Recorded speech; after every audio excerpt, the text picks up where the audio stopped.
Kristen likes lumberjanes and Steven. Jess likes to grow Jimmy Olsen. And you're in luck, because they're ahead.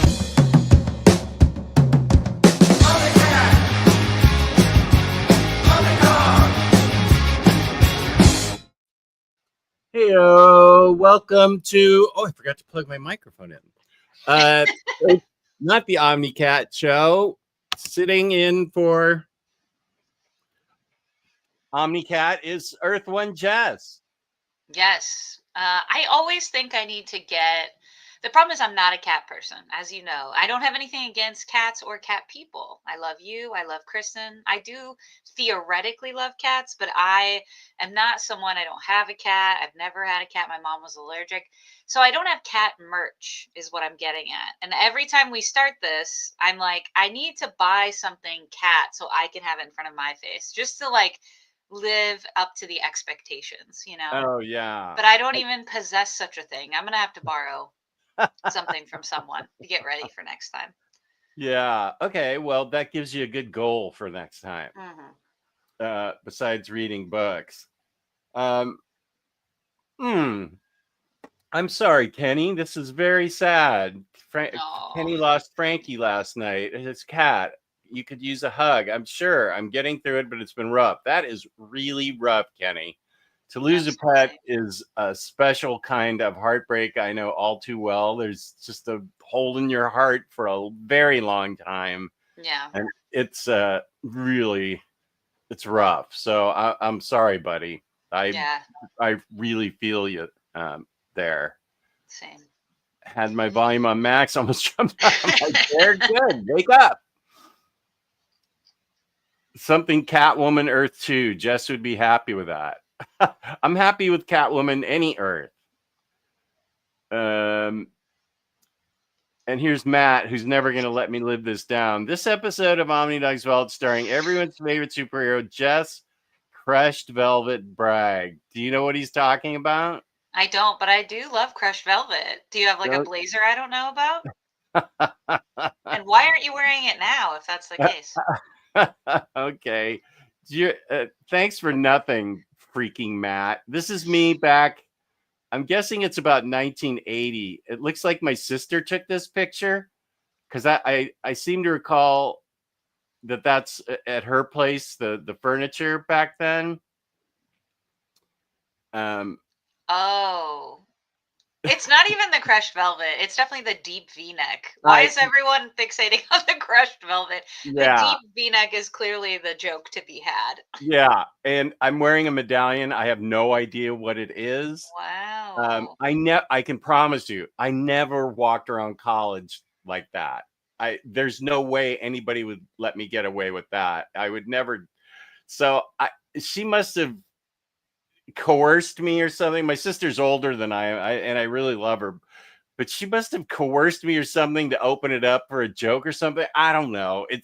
She possesses this picture and sends it to me every so often to remind me, and that's enough. We've seen enough of it. Yeah, and actually, it might have been like 1991. Although I'm awfully tan, it might have been summer because I look kind of tan there.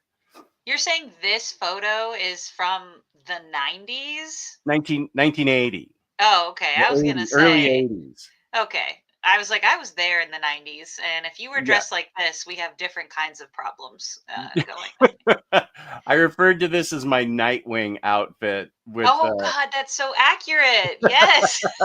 Yeah. So obviously I have no shame. I don't mind when people make fun of me, or I would have never showed this picture. Honestly, we read one of your favorite books of all time for the show today, and it's a little disappointing that you would come so underdressed to talk about it when the standards are here, when the bar is this high, Jess. And I can promise you, I don't own that shirt anymore. This sweater is like the craziest thing I own, so I don't own anything that crazy anymore. I'm sure I could. There's no way I wore that in college because my friends just would have never let me get away with it, especially opened up like that. That just wasn't me. I usually I was like a button down shirt kind of guy, and it'd be buttoned up here. So that's very anomalous for me. It's an outlier. I can't explain it. Although I will say my hair looks good and I had a decent beard. So Yeah, you have like a very full beard in that yeah. photo. Well done. Thank you. Here's Pity Ma. Nice. Happy Saturday, Pity Ma. Love seeing those pups. Yeah, Matt. I was having a great day till you mentioned the crushed velvet. Thank you very little. James is here. What's he? Little superhero. Oh, is it? Okay. Ada is here. Welcome from the Netherlands. I have a big contingent from the Netherlands. Munin is also from the Netherlands. A bunch of Netherlanders. So is one of the soccer or football players that I fear most, Beth Miedema. Scary. That you what? She plays for the Netherlands. She's a scary soccer player. Scary good. Scary good. Very good. When the U.S. plays them, I'm like, I just watch her the whole time in fear and cower behind my couch. She's excellent. Oh, wow. But you'd rather have her on your team. Okay. Kryptonite Kids here. Javi's here. Nice. Good to see everybody. EARTH-1, Jess. Have you seen any of the DC TV shows, either the classic ones or modern ones? Yeah. I'm not sure. The only DC TV shows I think I really haven't seen is I'm really behind in current content, like the animated stuff that's coming out now that I know you've been getting into. Right.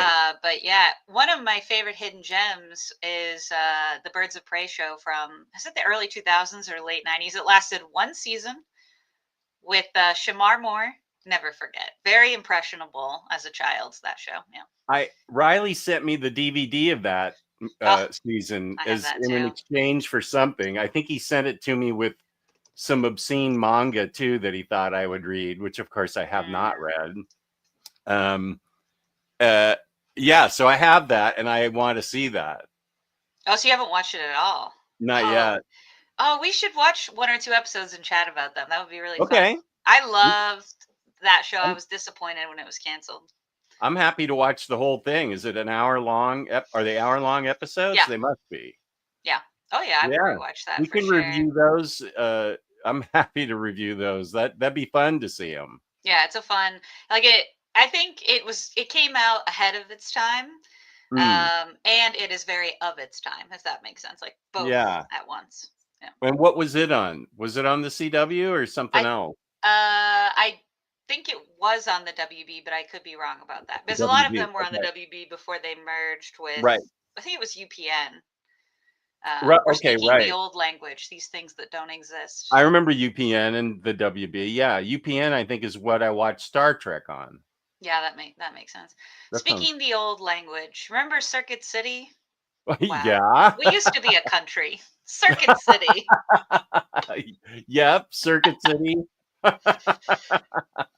I bought many things at Circuit City. I'll tell you what people will be surprised that I missed this place. Have already forgotten the name of it. They used to send out all those 20% coupons. It wasn't linens and things. It was Bed Bath and Beyond. Yeah, there was a lot. Talk about it. There's a lot of what's that? I said I want to talk about it. There was a lot of good stuff there. That's where we get the. They had a lot of not just bed and bath stuff, but the beyond stuff was actually really well priced and quality, and that's where we get the canisters for our Soda Stream and other stuff. I could always get good Christmas presents in there. They had good coffee there to buy. Coffee pods. They had a lot of good stuff, and the customer service was good. And I was really disappointed because I don't know, everything was affordable there. Yeah, the other weekend, this is a true story. This is like 3 weeks ago. It wasn't even that long ago. I spent from, I would say, 10 a.m. to about 4 p.m. going to, I don't even know, like a dozen stores in my city to try to find a replacement bath pillow. So I used to have this bath pillow that was like the back part and then the neck part, for the bathtub or whatever. Yeah. But it had gotten old and I threw it away before Christmas. And I was like, I need to find a new one. I couldn't find any bath pillows at all anywhere. It was so upsetting. I finally did find these two little ones that I don't love that I'm kind of trying to connect and merge together. But every single store I left when I was disappointed I didn't find it, I was just weeping that we lost Bed Bath and Beyond because the amount of bath pillows and the versatility and the different options I would have had. Yeah. Devastating. Absolutely devastating. And the 20% coupons never expired. I Mm-hmm. mean, like, that's probably why they went out of business. I don't know. Probably. But I miss it. It's the death of the kind of specialized store is truly like very upsetting to watch happen in my lifetime. Right. I definitely agree with that. Phenomenal AC. Don't forget to smash that like button. Yes, please. Oh, and now here's another Netherlander that is commenting on my chest hair. Jungle is massive. BG's Jess is here again. Thank you. Oh my God, it's that dude from Toto. Thank you. Thank you. That picture is fire. Oh, thank you, Pity Ma. Somebody who awesome. likes it. Just love it. Hail 80s Jess. Uh-oh. Nice. Wow. Says part words. Check out the Africa video from Toto and that lead singer. Oh, okay. I'll have to look at that. I haven't noticed that. I haven't watched the music video, I don't think. I know the song, obviously. Yeah. Juice Dragons, welcome. Cedric, Belgium Ellen is here. Nice. Belgium Ellen and I have been starting to be talking in the comment section on my recorded vids, and I don't know that I've seen her that much in the chat, so it's good to have you here, Belgium Ellen. Nice, welcome. I've been a huge fan of Dick Grayson, Robin, Nightwing since first discovering Dick in the Batman 66 TV show and many comic book runs on the character. Yes, I can say that when Batman was on in 66 and 67, 8-year-old Jess took it seriously. It was like real to me and my friends, all my little 8-year-old buddies, 7 and 8-year-old buddies. It was the real, like we were just riveted. And then when I was 13, it came back on in syndication, and I zipped home from golf with my dad when I was 13 so I could see it in syndication. And it was the first episode, and I said, what the hell is this? This thing's corny. It's a joke. What? This isn't what I remember. And so but now I have an appreciation for it. Like I get it that it was a funny pop culture phenomenon that they were just goofing around. But I mean, they had some great character actors in it and some great cameos. And but wow, 5 years made all the difference for me. I remember my best friend and I, when we were 8, we were like planning on growing up and having a mansion and being Batman and Robin. We were just like, this is what life is going to be like. But then you grew chest hair, got a crushed velvet sweater, and realized, no, I'm just kidding. No, the sets and the props in that show are still insane. Like watching them, even with 20, 25 eyes, very cool. Like it's a cool aesthetic. It's a corny show, obviously, but it is a very cool aesthetic. So I could see if I was younger, it would be like the height of luxury. Like, yes. And I never picked up on when I was 8 that Cesar Romero's mustache was covered with white paint or white makeup. I never noticed that. Jess, where did you? Oh, it's right here. There it is. It's right here. I can turn it on. Let's see. What? Oh, it's this thing.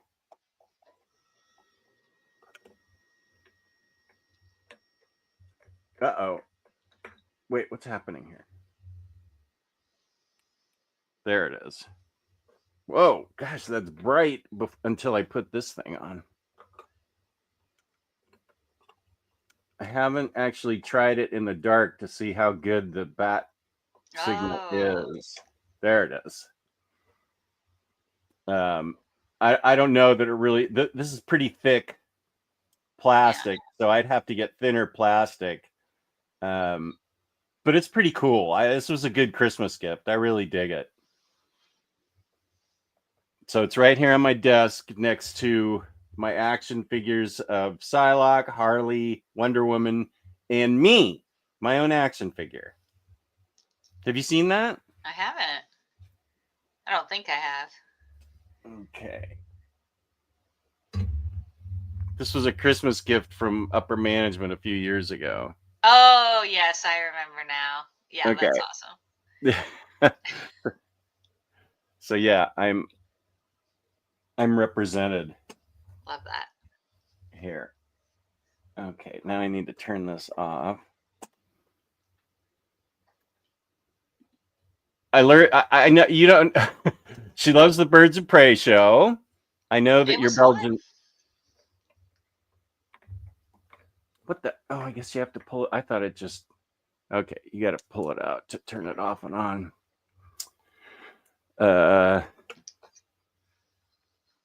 So there's a fellow fan of the show, Belgian Ellen.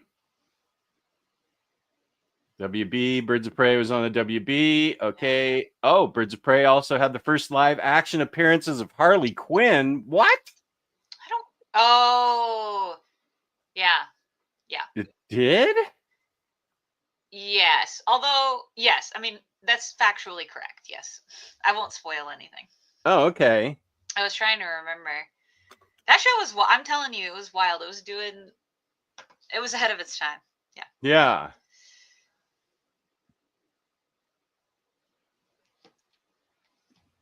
After Birds of Prey ended, Ashley Scott joined the new cult following Jericho TV series that aired on JBC. Now or new? I don't think know. It's now. Like it's now got a cult following. I watched part of that. Is that the one? Let me be sure.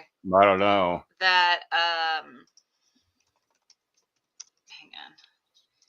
I think my old roommate and I, during the pandemic, watched that for, let me see. You can keep going. I just wanted to see if this is the right. Okay. It's like, do you mean actual Jericho? I'm like, no.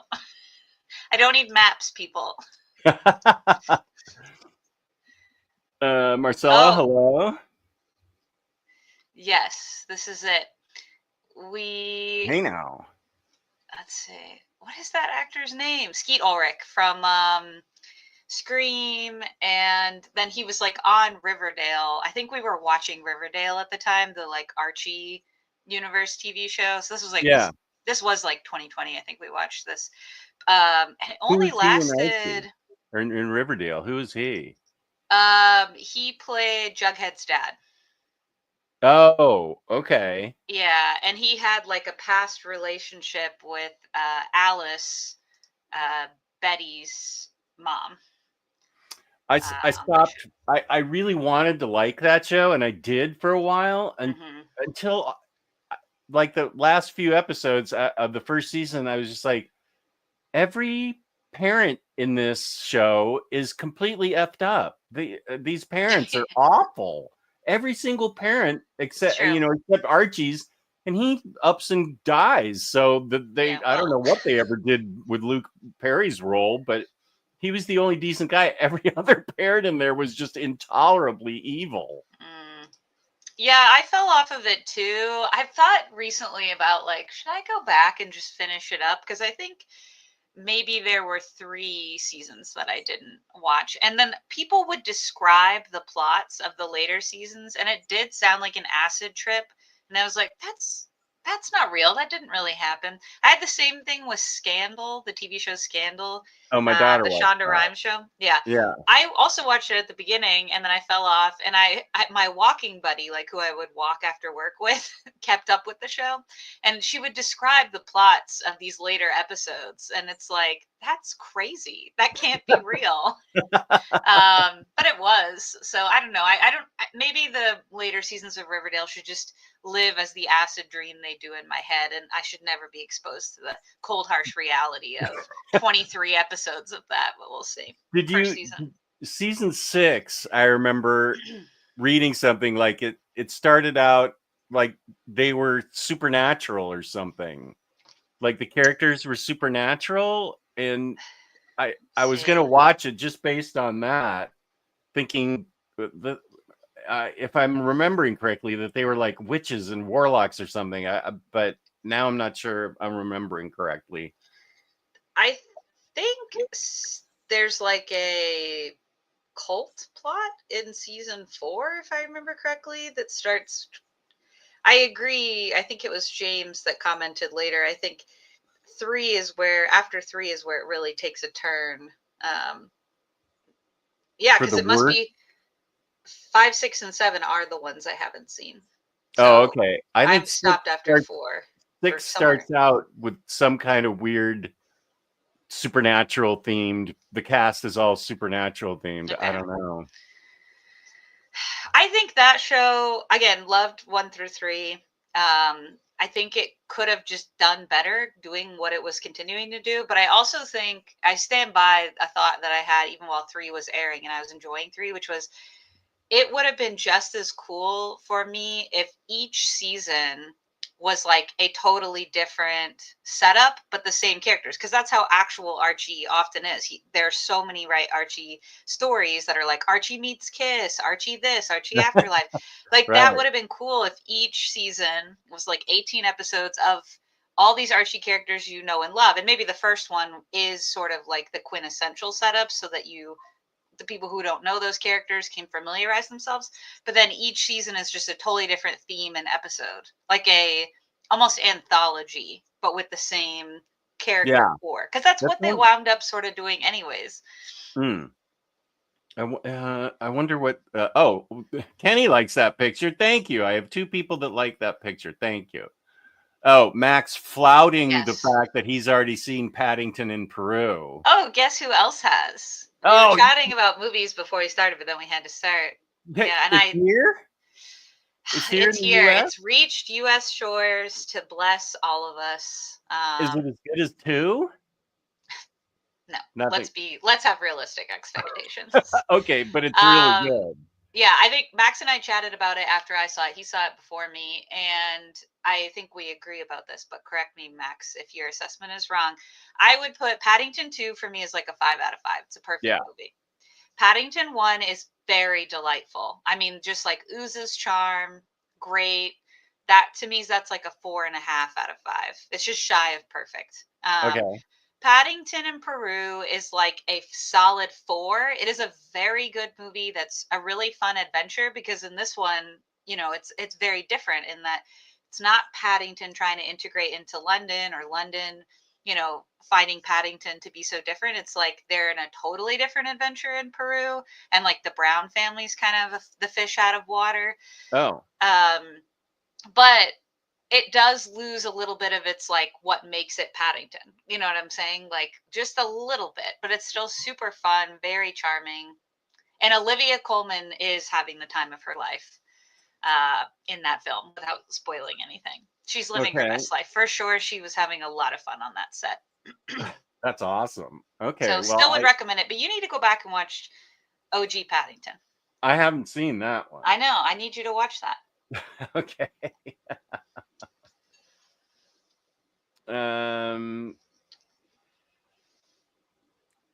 Yeah, colorful. The Batmobile was. You did grow up to spend your day in a Batcave, though. That's true. Hashtag life goals. All right. That statue of Batman, the Batman signal is so dope. Great score, Jess. Yeah, I got it for half off and gave it to my wife and said, give this to me for Christmas, please. Then I forgot about it, which I always do. And it is a good present. I'm really happy with it. You couldn't tell about Romero's mustache because the old. It's true. Oh, dude, I was watching it in black and white for the first season. Hard to miss now, I bet. Thank you. We had a series named The Cat, inspired by Batman. It's about a vigilante fighting against pollution. I loved that show as a kid, still do. And that is Oh my from gosh. Belgium. That reminds me, Jess, did your daughter watch? Because we're not too far apart in age. Did No, you I think all you're pretty watch close. Fern Gully? Do you remember this film? Well, oh yeah, we And watched the the villain heck was out of. also pollution in that one. It was Hexus. Scared the living daylights out of me as a kid. Yeah, where did we saw it somewhere? We saw it. She saw it at a friend's house. Yeah. I guess when she was maybe 3, Yeah. around there, and so I just sauntered in there. This is another thing that doesn't exist anymore: the Disney store, which is where I got all her clothing from ages 3 to 6. Oh, it's cute. I love that store, and I just sauntered in there. And I said, "Hey, I'd like to pick up Fern Gully," and they go, "That's not a Disney movie," and I go, "It's not? What is it?" And they said, "We don't know, but we don't have that." I was just like, "Oh, I guess I have a lot to learn." Yeah. This was before I picked up Little Mermaid for her and Beauty and the Beast and Yeah. everything. So, but I did find it, and that's something that we watched over and over. That had what was that rapper's name that did Funky Cold Medina? He was in that. That was really cool. I have no Tone idea. Loc. Tone Loc. Look at me pulling up the rapper name Tone Loc from the 90s. I just remember Robin Williams played. Was it Batty? Was the name of that character? Now I don't remember that. Probably. Such a great movie, though.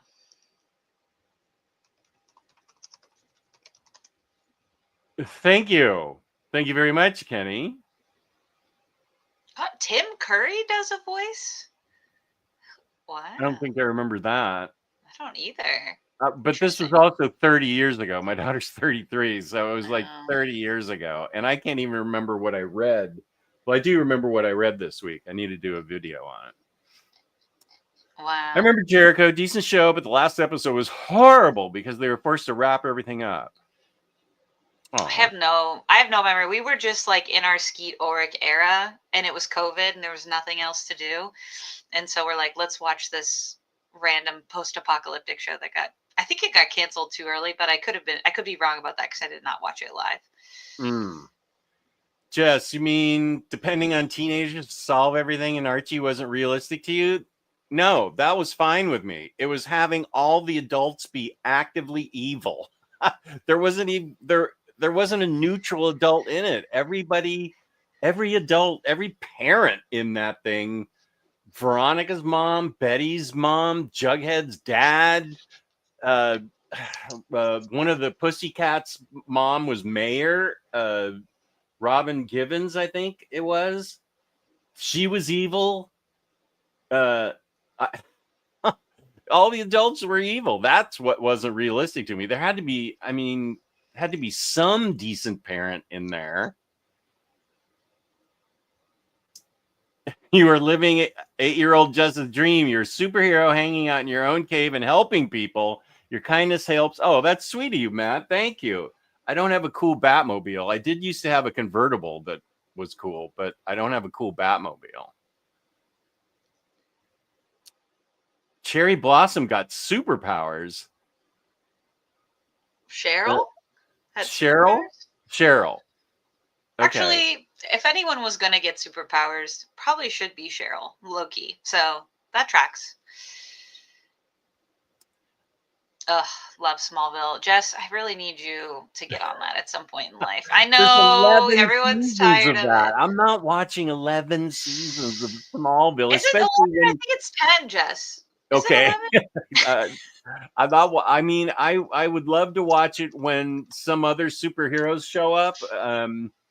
But doesn't he just deny his powers for like the first 5 seasons and doesn't even do anything about them? It seems, I don't know. I wouldn't say deny. There is a turn, like eventually he like goes to work at the planet and the show kind of makes a shift. Well, maybe that's when I should start watching it. Maybe, but there's some great stuff before that. There are 10 seasons. Yeah, Kenny. See? Jess, a whole last season, and you know those seasons were like 28 episodes sometimes. So Oh,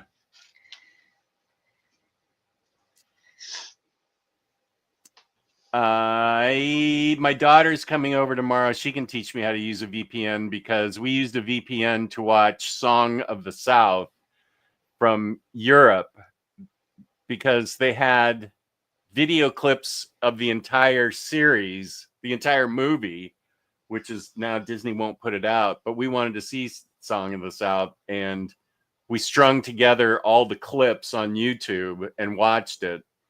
And it was horrifying. Yeah, I thought it would be. But I wanted to see that. Going down the rabbit hole, 912, I think it's 90210. yeah, Pity Ma, did you have a crush on him or not? 90210, Luke Perry, Melrose Place, then came, at Charmed. Melrose Place, I watched with the sound off. But I watched it. I didn't care about the plot or anything. I just liked all the pretty people. Wow. I watched some of 90210 when it was on. I think I was too young for Melrose Place even to catch it on TV, but I loved and still present day love Charmed. You could talk me into watching Charmed. I like witches. Jess, that has a lot of seasons too. What do you mean? What is going on? But the witches change, right? It's not always Shannon Doherty and Shannon Doherty does leave, and then there's another sister that replaces her, but that's the only. Who are the other two? Was Rose McGowan one of them? Rose McGowan is the one that comes in later to replace. And who's the other two actresses are Alyssa Milano. Right. And what's Piper's real name? It's not coming to me. Hayden's gonna murder me when they watch this on replay. James will have it. James, what's her name? What is her real name? Here's Lance. Afternoon, both Jess's. Paddington 3 Holly Marie Combs. Sorry. What's that? Holly Marie Combs. Holly Marie Combs. Holly Marie Combs. Yeah, I think she is in other stuff, absolutely, but that's her main thing she's known for. But a letdown after amazing how I'm going to have to see one. I'm spoiled by having seen two. I still think you're going to really find one to be charming. My mom hates imagination. That's probably a bad way of putting it. My mom has always hated cartoons, even when she was a kid. They were here recently visiting with me, and they were getting ready, and I had Paddington. I was rewatching the movies in preparation for Paddington in Peru. And I had the first one on, and she loved it. She was like, what was the name of this movie? How can I watch it later? And I was like, wow. And she hates like animated stuff, computer generated stuff. Like this was not going to be the movie for her. And she was charmed. So. Oh, wow. Yeah. That's saying a lot. Mm-hmm. Just watch season 6 through 10, the Daily Planet years, and you're good. You can if you want, Jess. But there are good things in 1 through 5. I'm so surprised that the apparent movie of the year hasn't come up yet with James and Cycle yelling at me to watch it. I had planned to watch it, but then I had this whole week. And of course, I'm talking about Honora. Don't yell at me to watch it. I know I'm going to watch it next. But I mean, Patty was gone Monday through, I'm picking her up tonight, Monday through Saturday. And I had all these plans. And I came down with this crushing migraine Tuesday through Thursday, and I was absolutely comatose. I could do nothing. And it was like 3 days of my life I'm not going to get back. And I was going to put up all the spiders on the spider doors. And I had a whole arrangement set up where Green Goblin had Gwen Stacy in his hand, and Venom and symbiotes were on the other door, and all this stuff. And I got done, zippity doo dah. I read like 2 comic books. It was awful, genuinely awful. You watch the first and last episode of each season of Smallville. That's where all the budget was spent. The rest is filler. Well, it was the early 2000s. There used to be a lot more filler episodes in shows than there are now, which has its pros and cons, for sure. You could start with 6, Jess. But maybe you'll love them so much, then you'll be like, I want to go back. Well, So sure, I did live your used to, life. I did I did used to own season 1 on DVD, and I was gonna watch it, but that's when we moved out of our old house, upper management was like, this was at the last minute. I feel like this is what happened to a lot of my albums too. Everything's streaming. Get rid of all this. Everything's streaming, and I only could save like my Hong Kong kung fu movies and a few other movies because I had a much bigger collection. But I said, hey, these Hong Kong kung fu movies with Michelle Yeoh and all these other people in it are not streaming. I must keep them. But everything else. So I should probably watch at least some of season 1 so I get a feel for who the characters are. Charmed theme song is a cover of this. Oh, I love How Soon Is Now. That's interesting that it's a cover. Holly Marie Combs. Oh, here it is. Did I 138? Yeah, okay. Honora. I know. Oh, bye, Max. Thanks for being here. Go do your arranging thing. He's doing Beatles tunes, which is awesome. Wow, that's weird.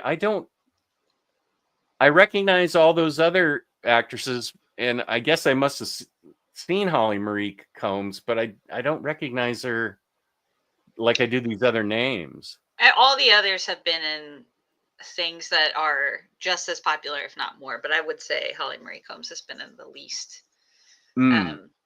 She did play a mom in the iconic TV show Pretty Little Liars. But we won't go talk about parents that are a little wacky. That show was that show was unhinged, and it did not start that way, but it certainly ended in an unhinged manner.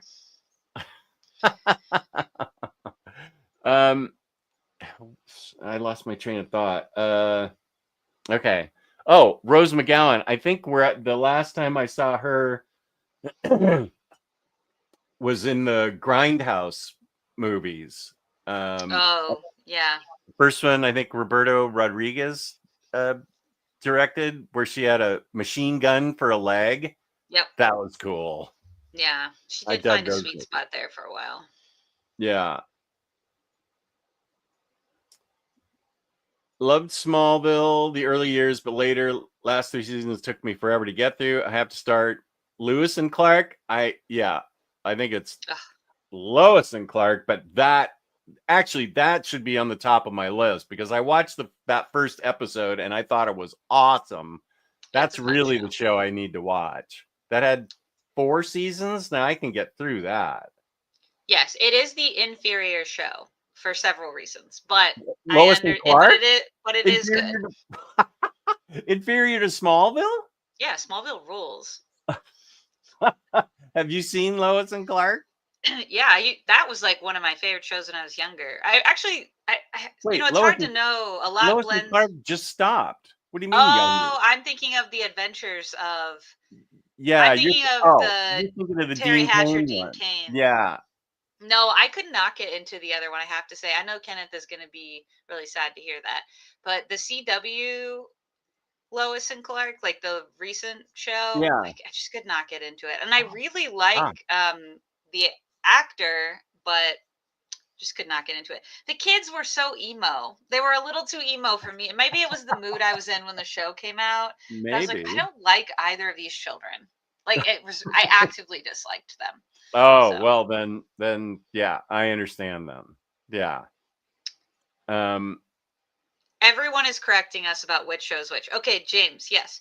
Lois and Clark, The New Adventures of Superman is the show I was thinking of. Ran from 1993 to 1997, correct. But we were talking about Superman and Lois.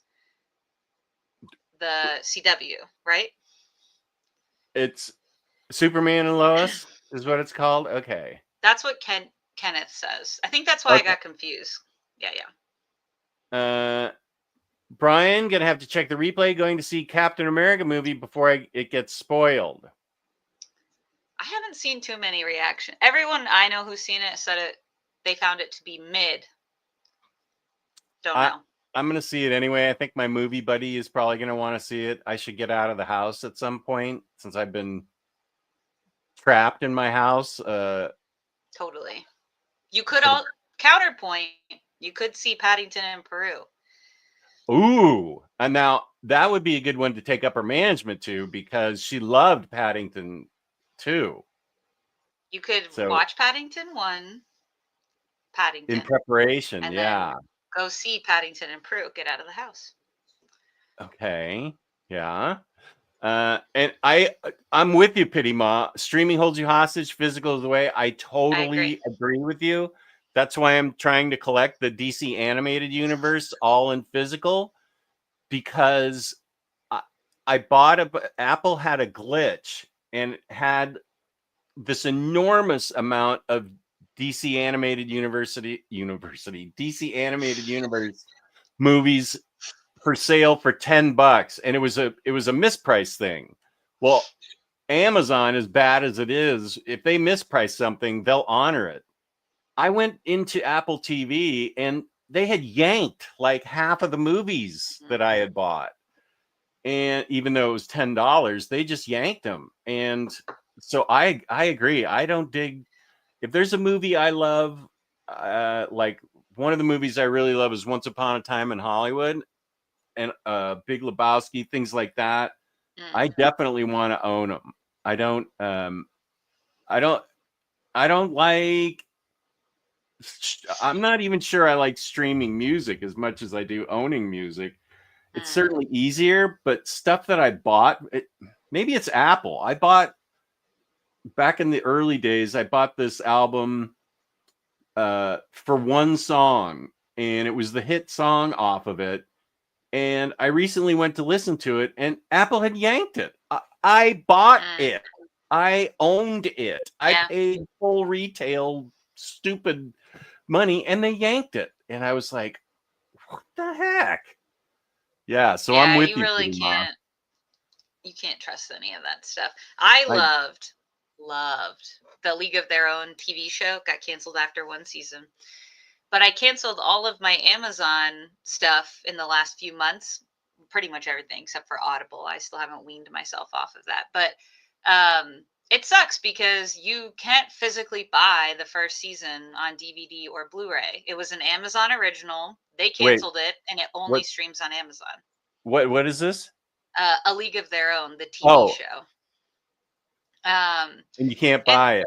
No, and that sucks because then you'd have to stay subscribed to Amazon if you wanted to continue to have access. I think I checked a while back. This maybe has changed, but you can't even buy it on Amazon to own it as a way to watch it once you've canceled Amazon Prime. Oh. And that is like ultra annoying to me. So I stay off of it, but that bums me out. So I love physical media, and I hate that less stuff is going to physical media and there are less distributors of physical media when it comes to movies, so that what is available is like astronomically expensive compared to what it used to be. I hate that. It's like one of my biggest tragedies, it feels like, the way we're moving with certain media stuff. Yeah, I don't disagree with that at all. Okay, we'll let you up with a medical excuse, but you've got 1 week before we start calling it Ignora. Please do. Please never watch it so we can always call it Ignora, because that was a great joke. Love. I might wait a week to watch it just so I can keep hearing that. Excellent. Oh, Planet Terror, right. Yeah. And then the movie, yeah. Mm-hmm. Yeah, Planet Terror, and then the other one was with Kurt Russell, Death Proof, I think it was called. That had I haven't seen that. Max recommended a Kurt Russell movie the other day. Where are you talking to Max? How are you talking to Max? Instagram. Oh, okay. Are you jealous? No. Don't be jealous, Max. I'm only doing a show with you, Jess. Don't worry about it. I just wondered because I know you hate all apps and everything, so it's like, well, how is she talking? I don't hate all apps. I just hate having to check too many apps. Bar recently got on Instagram, and I was like, excellent, because I can delete the app that I was using to talk to Bar on. So that's good. Um, Yes. yeah. I only talk to Bar through my Discord, and I don't check. I should check. Let me check Discord right now. Oh, Breakdown. That was the movie. He said to check out those Kurt Russell. Breakdown with Kurt Russell. Yeah, 1997. It definitely looks like a 1997 action Oh, movie. what's the plot of that? It could happen to you. On their cross-country drive, a married couple, Jeff and Amy I saw Taylor, that. It's experience awesome. car trouble after their SUV breaks down. Stranded in New Mexico desert, the two catch a break when a passing truck driver offers Amy a ride to a nearby cafe to call for help. Meanwhile, Jeff is able to fix the car and makes his way to the cafe, but Amy isn't there. Hey, this kind of a little bit sounds also like The Vanishing. Just that one part. That's weird. Yeah, that's right. But Interesting. it's super dark. But I remember watching it actually back then. I don't know if I saw it in the theater or if I saw it on TV, but it's pretty darn good. I really enjoyed it. Max is right there. Yeah, Breakdown was really good. Yeah, I added it to the list for sure. Yeah, I can vouch for that.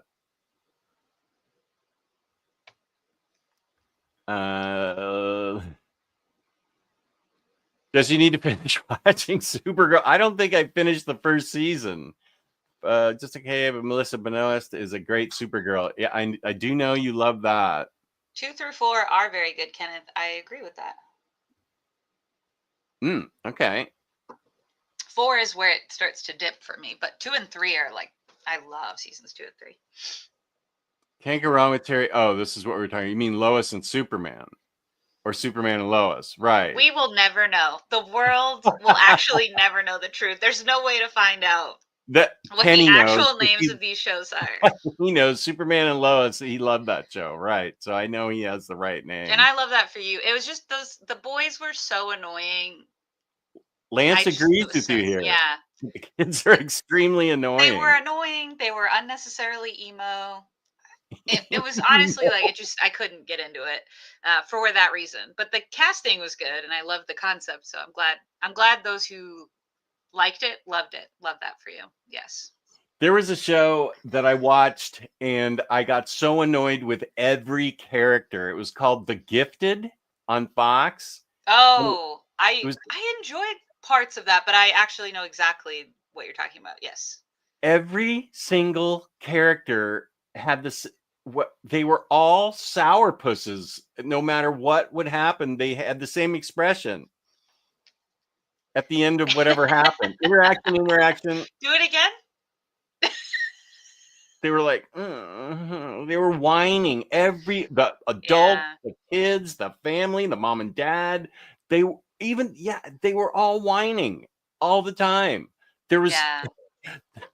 I got so annoyed because I was so excited that it seemed like, Blink was in it, and it was, it seemed like a really good show, but every character whined and was just like,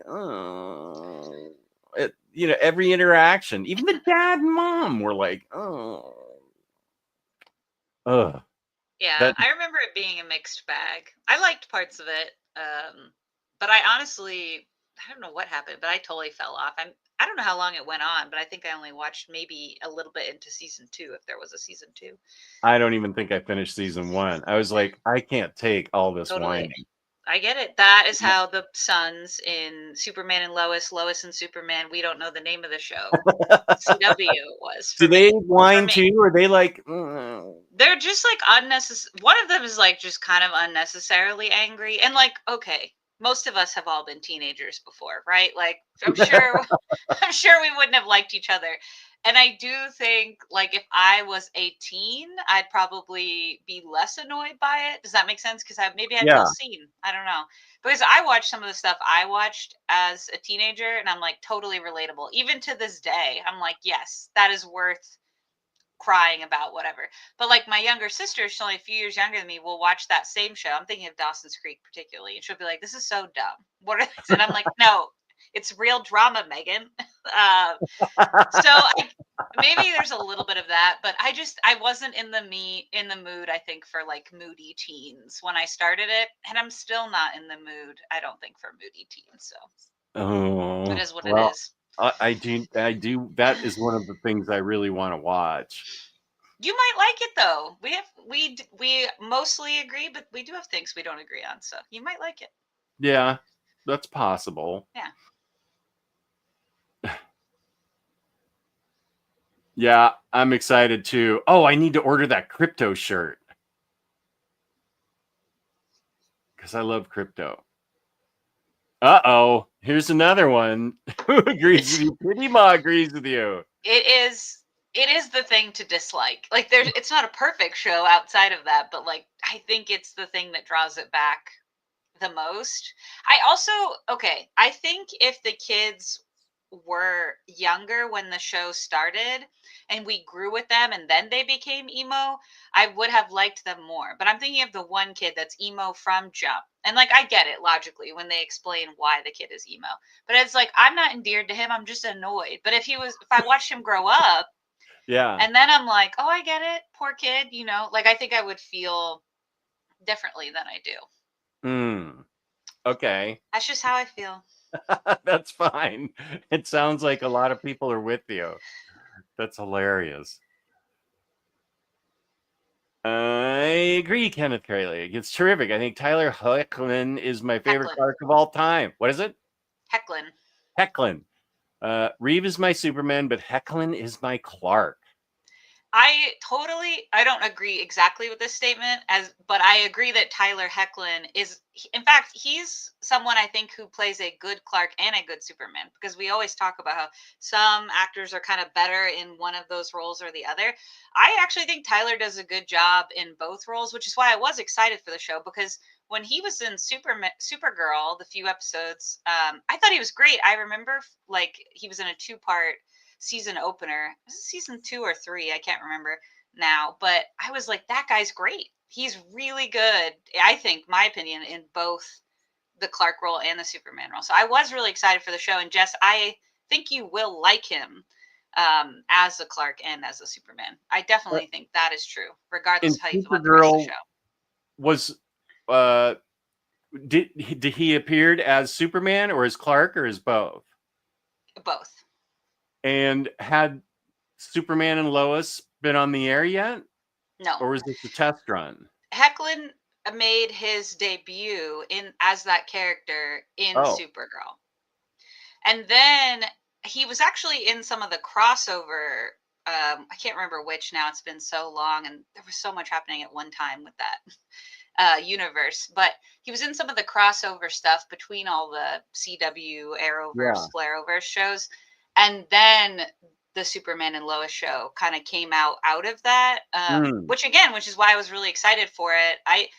I don't know the actress who plays Lois. I used to know her name, but it's not coming to me. She's not Elizabeth my McCulloch. Okay, yeah. She's not my favorite in that role. Bitsy Tulloch. Okay. I saw her in Grimm, all 6 seasons. Grimm, yes. Yeah, I liked her in Grimm too. She's not my favorite Lois, but I still liked her. So I went into their show excited about what would come, and it just didn't. I was sad that it didn't work for me, because I honestly genuinely loved his portrayal in all of the stuff he'd been in that Flareover stuff before. Well, I also need to see Legends of Tomorrow, starting with season 2, because apparently season 1 isn't good. But it's rough, I mean, it's got all these characters that I love. Why did I not watch that? It's probably because it was 22 episodes or something, but there are only like 4 seasons or something of it, right? It went on for too long, that one too. But seasons 2 and 3 for sure are great. I think maybe season 4 I'd have to look up. But that's a fun show. Season 2, I think my opinion is that season 1, it didn't fully embrace being what it kind of excelled at later, which is just being bonkers, like getting super creative, not trying to fit into exactly the mold of these other, like what Arrow and Flash had done before. And I loved both of those shows, nothing against them. But when you have all these crazy characters and they can travel in like time and space, do fun things with them, And I think in season 2, they start to embrace that, and it's really fun. The last few seasons, and I, again, cannot remember how long it went on, I think it fell off a little bit for me.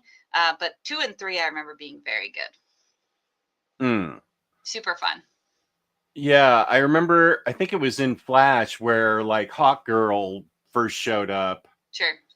I only watched the first 3 seasons of Flash. It was because of that 22 episode thing. That was just too many for me to watch. But I loved the first 3 seasons of Flash. And Kristen, who at the time was working in a TV station, said Yeah. CW is never going to go off that 22 episode thing. It's just too lucrative for them, and it's here to stay. And I was like, okay. But now CW's crashing and burning, so who knows what they're gonna do now. What's happening with the CW now? It's part of Warner Brothers, right? The whole mythos there. Yeah, I have no clue who currently owns it. I won't lie. James probably definitely knows. But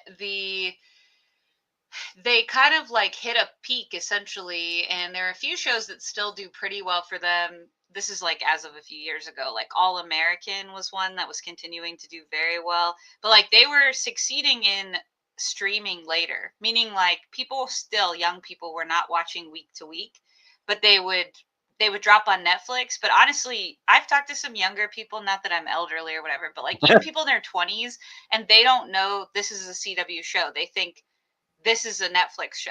Does that make sense? So no one was like going to the CW for like week to week things. So I read an article a few years back about how they were pivoting some of their programming, and like they basically shuttered or were planning to shutter most of their teen shows that they had, even the ones they'd been successful with, just keeping a few. And then they are like investing more in reality TV and things like that. Yeah. Oh yeah, here we go. James at 2:00 says Next Star owns the CW. That's right. And then 2:01 CW's on life support. That's totally accurate. Yeah, that's been my impression. They also air sports on the CW, which is very odd. Oh yeah. It's like sports, news, and reality TV, and like the weirdest syndicated shows. Like shows that aired on like TNT originally, for example, did not do well, never found an audience. Then you find them like at a 2:00 on a Thursday on the CW. You're like, what's going on here? What is this? It's very confusing. Support physical media, right? Just physical media in combination with the right equipment have the better sound than streaming. Yeah. Max's Instagram. Good. Thank you. Quality content. Makes people have to sail the high seas. I know exactly what you're saying there, Jose. You're exactly right. Yeah. And here's my Discord. Thank you. My favorite Kurt Russell movie is Big Trouble in Little China. Awesome. Great fun when I saw that in the 80s. It has all the great one-liners. I need to see that again. I saw it back in the 80s. I have the soundtrack. I remember liking it, but I need to see it again because I've forgotten just about all of it. I'm a big fan of Used Cars with Kurt Russell. I don't know that one. I'll write that one down. Are we about to have a Kurt Russell show? Just kidding.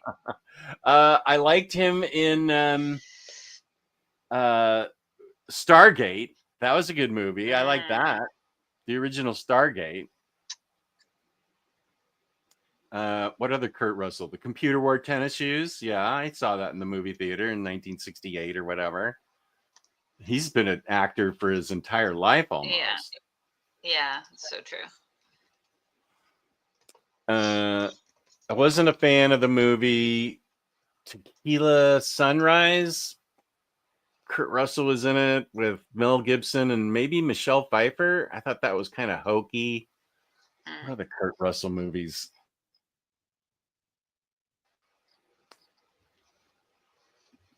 The Way Home. I mean, that's you. Thing.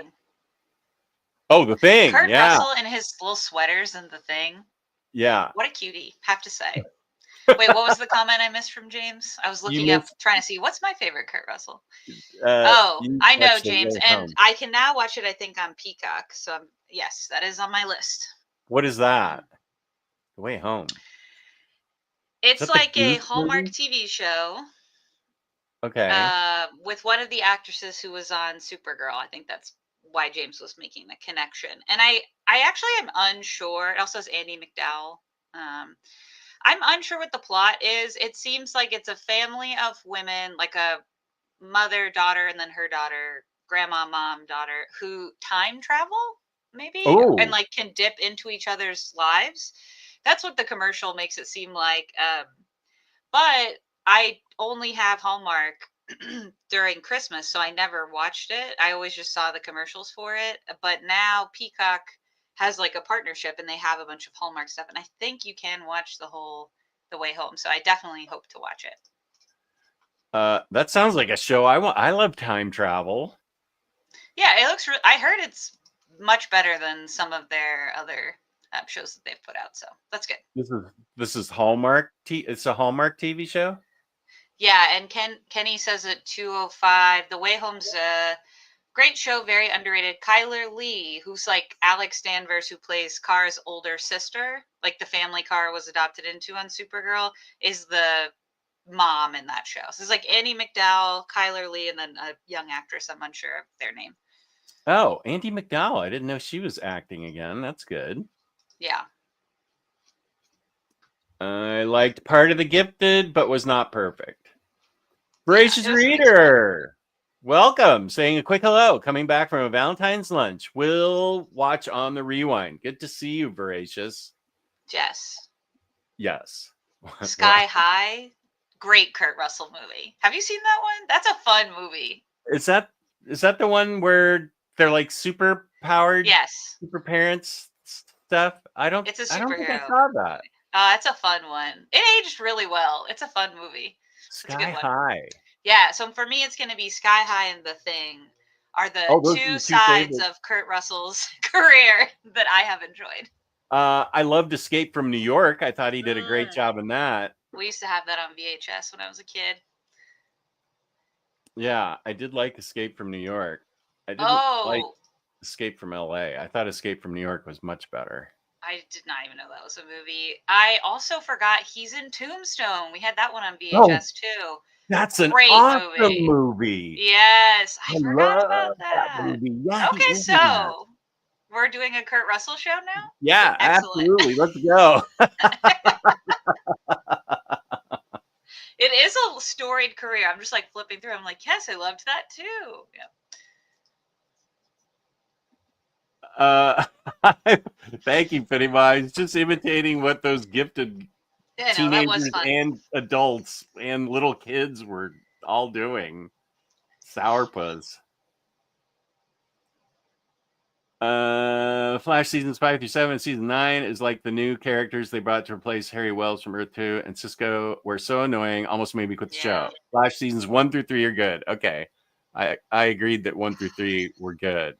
The Flash just kept making the same mistake, and it sucks. I love Grant Gustin, and I thought the casting on that show was great, and it just went on for way too long, and they kept doing the same thing over and over, and I still stand by something I felt so strongly, which is they would introduce more of the Flash family. They had like Jesse Quick, for example, for a little bit, and they introduced like the kids, but they really didn't lean into that enough. They kept like growing it and then shrinking it, and it was so annoying. And I'm like, just take chances, like move in this direction that's unexpected. It just felt so formulaic by the end. Frustrating. Because I love Grant Gustin, and I really thought that show had so much potential, and it just drug on for too long. He is one of my all-time favorite video clips is Smooth Criminal from Glee. Yes, and he's Naya in Rivera. That. Yep. And those guys do their own singing, right? I mean, Naya Rivera, I know did. So I guess Grant also did his own singing. Yep. And I was just, I love that scene. I love that song. It's just so awesome. Yeah. With two cellos playing in it. I had this conversation with Kristen about two cellos, and I think Kenny's a big fan of two cellos too, or somebody in here is loves two cellos. But that's one of my favorite music videos is seeing that clip from Glee. Yeah, that's probably one of their best, honestly. As a survivor of Glee, that's one of the top.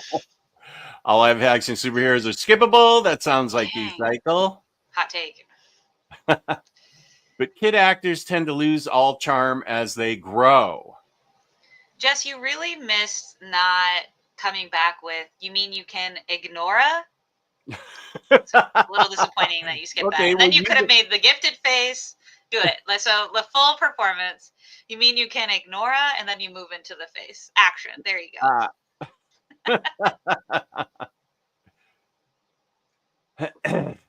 He was kind of depowered, but it was her show. The fight when he is under mind control at the end of season 2 versus Supergirl is amazing. Agreed.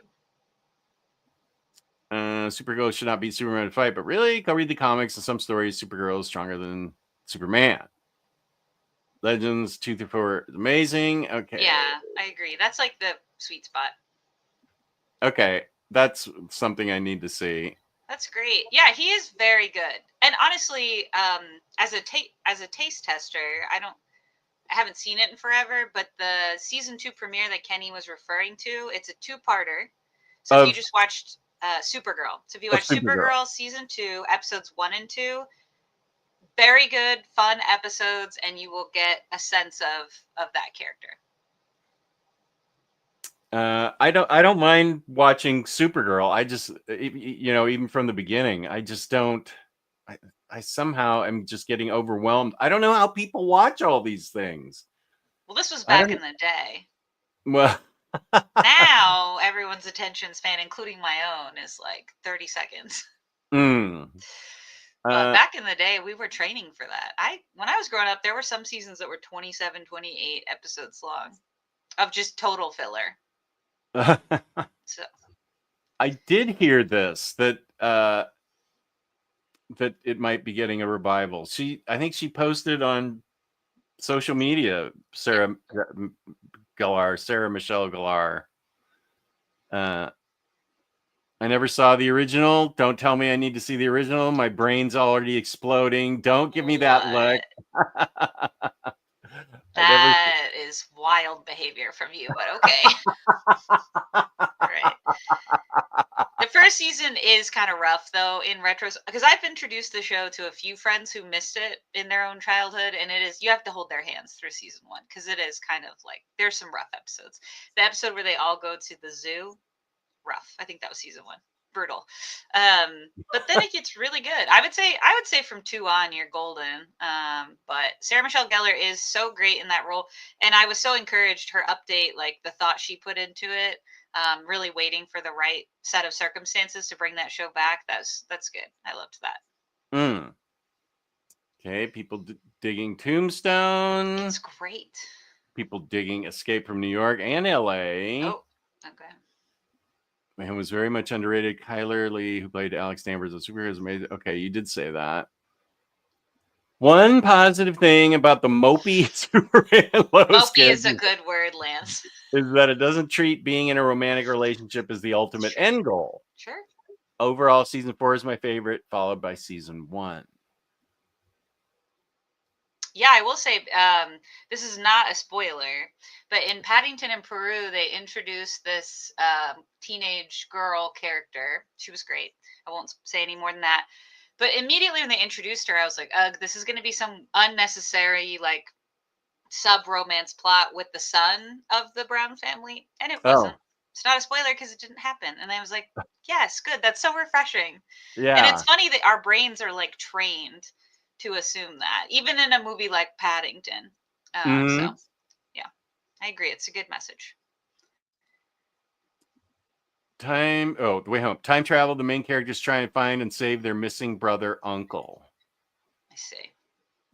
Overboard with Goldie Hawn. Hey, studio, how you doing? I don't think I saw Overboard.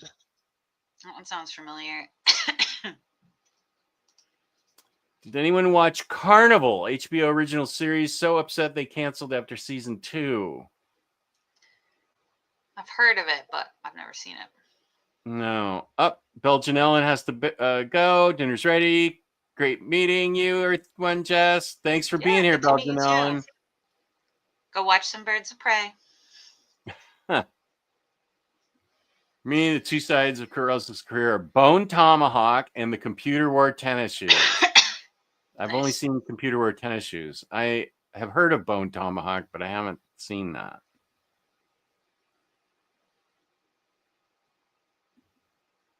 Okay. A lot of people in that show. Oh yeah, that's why there's this great episode of.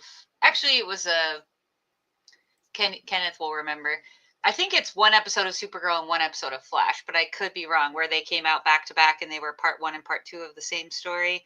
But they do some singing, and Darren Criss from Glee plays like the villain in the thing. So it was a Glee reunion because all 3 of them were on Glee, and it was like kind of a musical setup. So it was very fun. I think it was one episode of each. I know one of them for sure was a Flash episode. What season was that for Supergirl? I can't remember. We'll wait for James and Kenneth to tell us. It's all in the recesses of my brain. Right. So does any part of you want to talk about the books we Yeah, of course. Okay, which one would you like to start with? We've got Superman Smashes the Klan and Superman Space Age. Well, they're both great. I love that we did a Superman and American history theme for the show.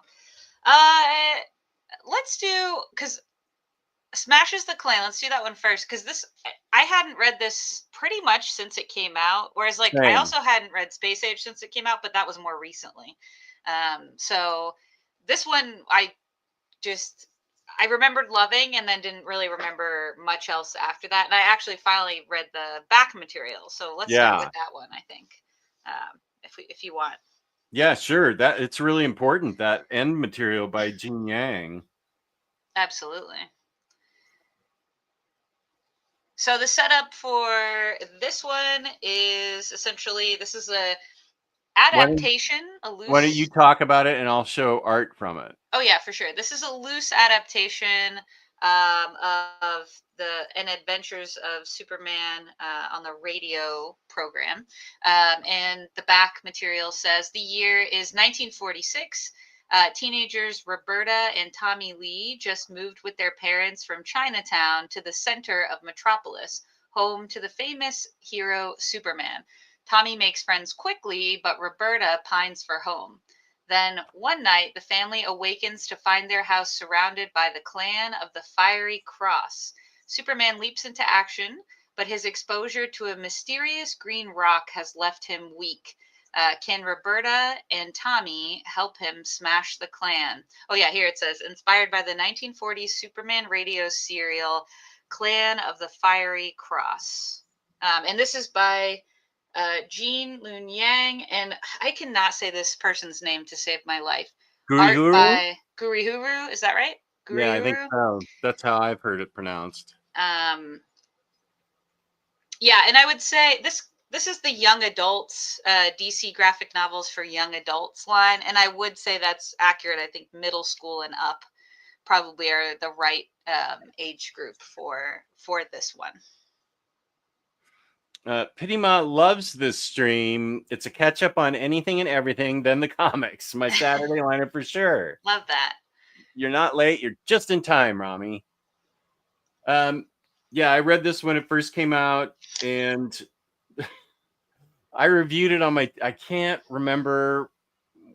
Wait, when did this come out? Because I reviewed 2019. I think it was right before the pandemic. That sounds right. Because I reviewed it on my channel, and with some other books, I think. I don't know if I did a review just on this. And then I got the comment.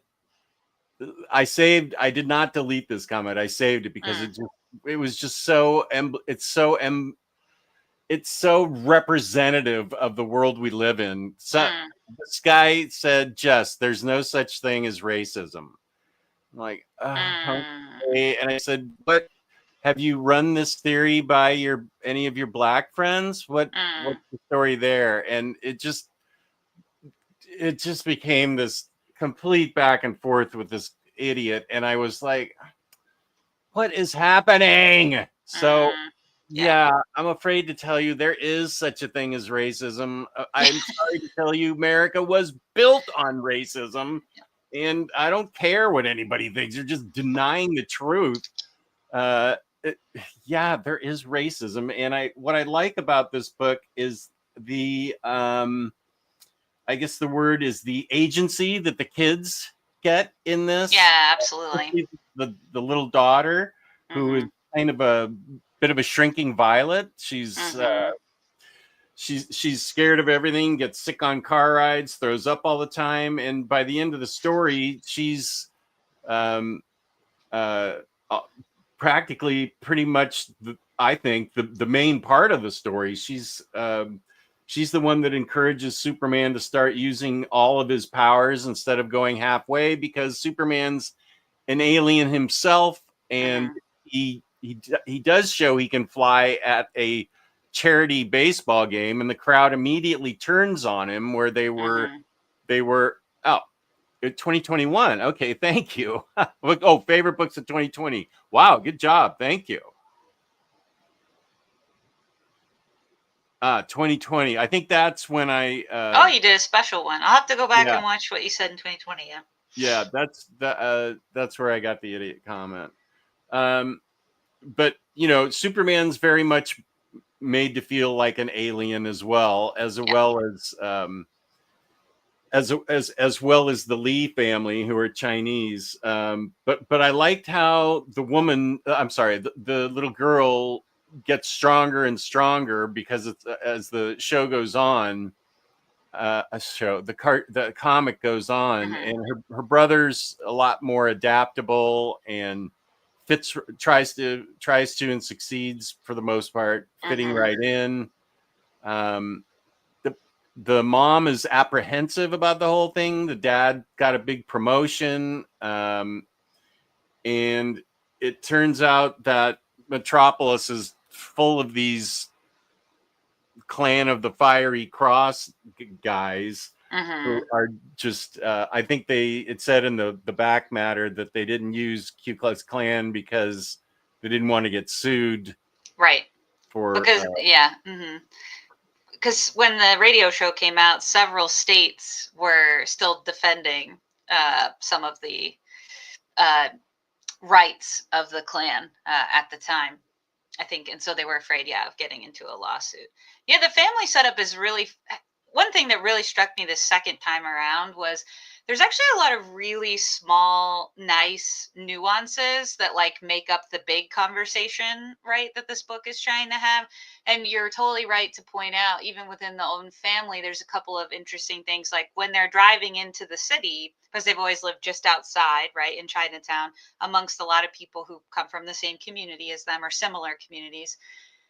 They're in the car. The mom is trying to speak. I was in Chinese or Mandarin. I don't remember what it says. And the dad keeps trying to say in English, in English. Like even in the car amongst their own family, he's really working hard to try to.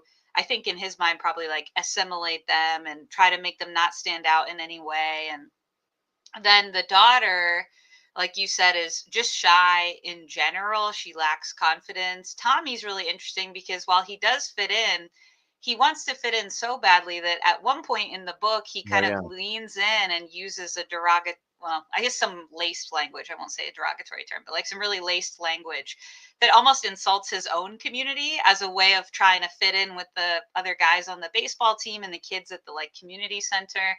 And these are all real things that happen all the time when there's such a pressure to like conform to whatever the dominant, group is. So it's interesting that even in the own family, there's a lot of these little microcosms of things that definitely do happen. yeah. Um, and there's great reveals as to who some of the Klansmen are and what the real purpose was, based on the Grand Dragon or whatever he was, and um, which but that doesn't, even though well, I don't want to spoil it, but I'm going to go ahead and spoil it. The Grand Dragon guy is only in it for the money, while all his followers are absolutely about um, one color, one race, one religion, and living amongst your own kind of people. Yeah, I mean, and this is a really, really good book, especially as Jessica says, the part afterward where it's about 10 pages that Jean Yang does, giving context to everything, about the history of race and the Chinese people in America, and Jews, and the origin of Action Comics by two Jewish guys from Cleveland, and the internment camps, things like that. It just gives context for this. It's painful, especially. I mean, what's I try not to bring anything into this my world that's remotely political. So I'm gonna say this as gently as I can. It's really painful to read this book from 80 years ago when the radio show was on, and that it's adapted from, and it doesn't seem like anything's changed. Yeah, it feels very I mean, familiar. yeah, it seems like this could be based on right now. So it was painful for me to read this. More painful than when I read it in 2020 and did something in 2021. It's just remarkable. It's a remarkable book. I mean, it's incredibly well written. Superman's definitely in it, but the Lees are the focus of it, and they're the ones who change and grow in the book, and they are the main characters. They're the ones that have the growth. Superman also has revelations where he's exposed to kryptonite for the first time, and he ends up having visions of his parents, and ends up getting to have sort of an underwater fortress of solitude, which is all really interesting. But the stuff with the Lees is the most hard hitting and interesting stuff.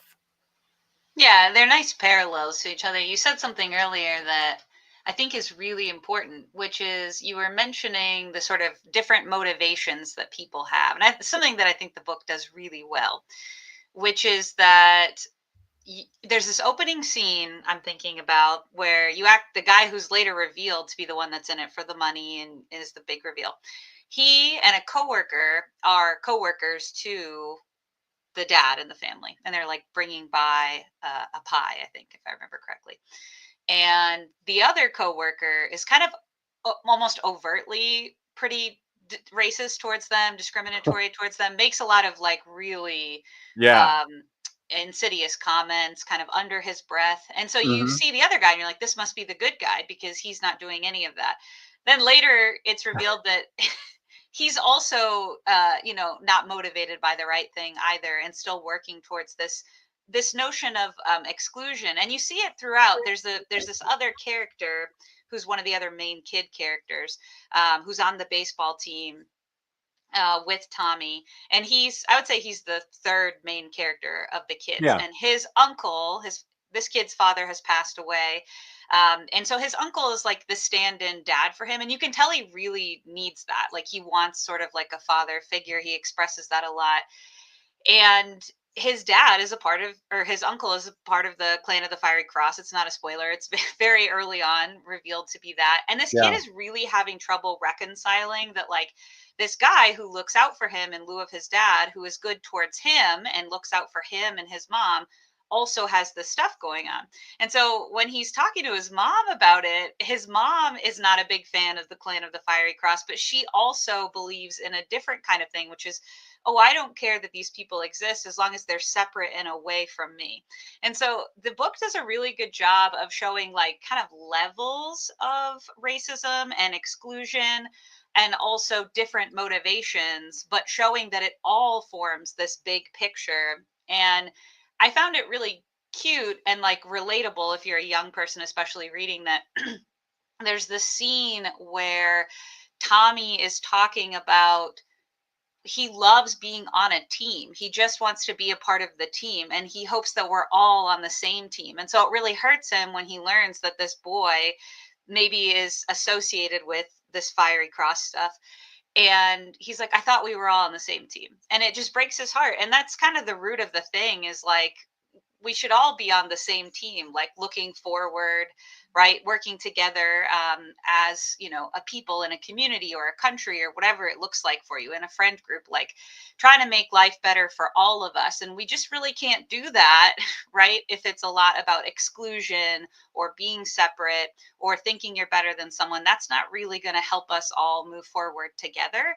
And so it's cute because it's this big, heavy concept, but like kids can relate to the notion of everyone playing an important role on the team. We don't all play the same positions. You won't win a game, right? If Right. everyone's trying to play the same position or has the same skills. You need people with different skills playing different positions to win the game and do that together and united. And so I thought it was just handled so well. And on this second read, those little nuances about the levels of things really stood out to me. And that's me as an adult, obviously, you know, reading this. So it's really cool to think that kids can be introduced to this history and these concepts in a way that doesn't feel too overwhelming and gives them enough to connect to talk to their parents or whoever, you know, about what's in this book.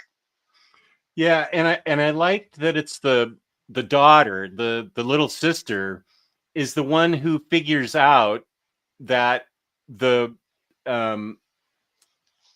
the nephew of the of Uncle Racist guy Mm-hmm. was the one who threw the initial Molotov cocktail at the family house Mm-hmm. and purposely missed it because she saw the red boots that he wore as an homage to Superman under his sheet, and she figured out it was him and that his heart wasn't into it. He's a good pitcher.